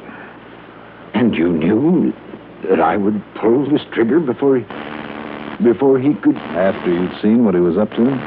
After hearing what he said? Pussy, I hoped you would. My own brother.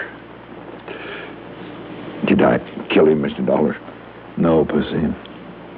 Just like him, you're a pretty lousy shot.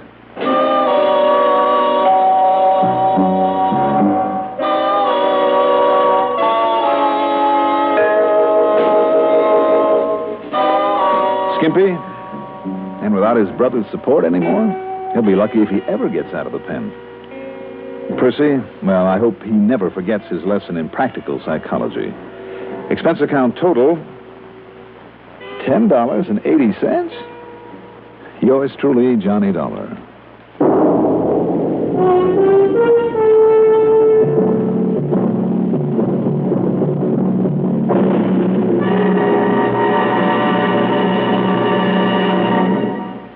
Now, here's our star to tell you about next week's story. Next week, a very bad case of not knowing enough about your friends. Join us, won't you?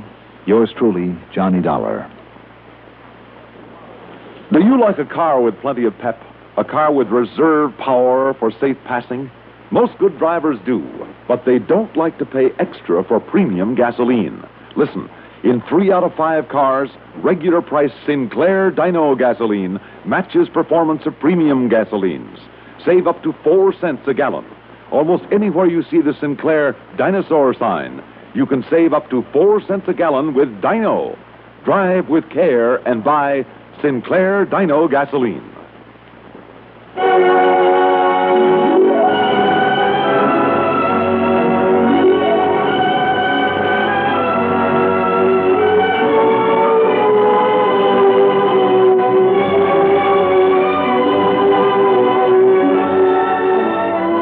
Yours truly, Johnny Dollar, is written by Jack Johnstone, produced and directed by Fred Hendrickson, music supervision by Ethel Huber. Johnny Dollar is played by Mandel Kramer. Also featured in our cast were Rosemary Rice, Larry Haynes, Jack Arthur, Melville Ruick, and William Redfield. Sound patterns by Walter Otto. Technical direction, Michael Shoskis. Be sure to join us next week, same time, same station, for another exciting story of yours truly, Johnny Dollar. This is Stuart Metz speaking. Get in the game with Phil Rizzuto's Sports Time every night but Sunday on the CBS Radio Network.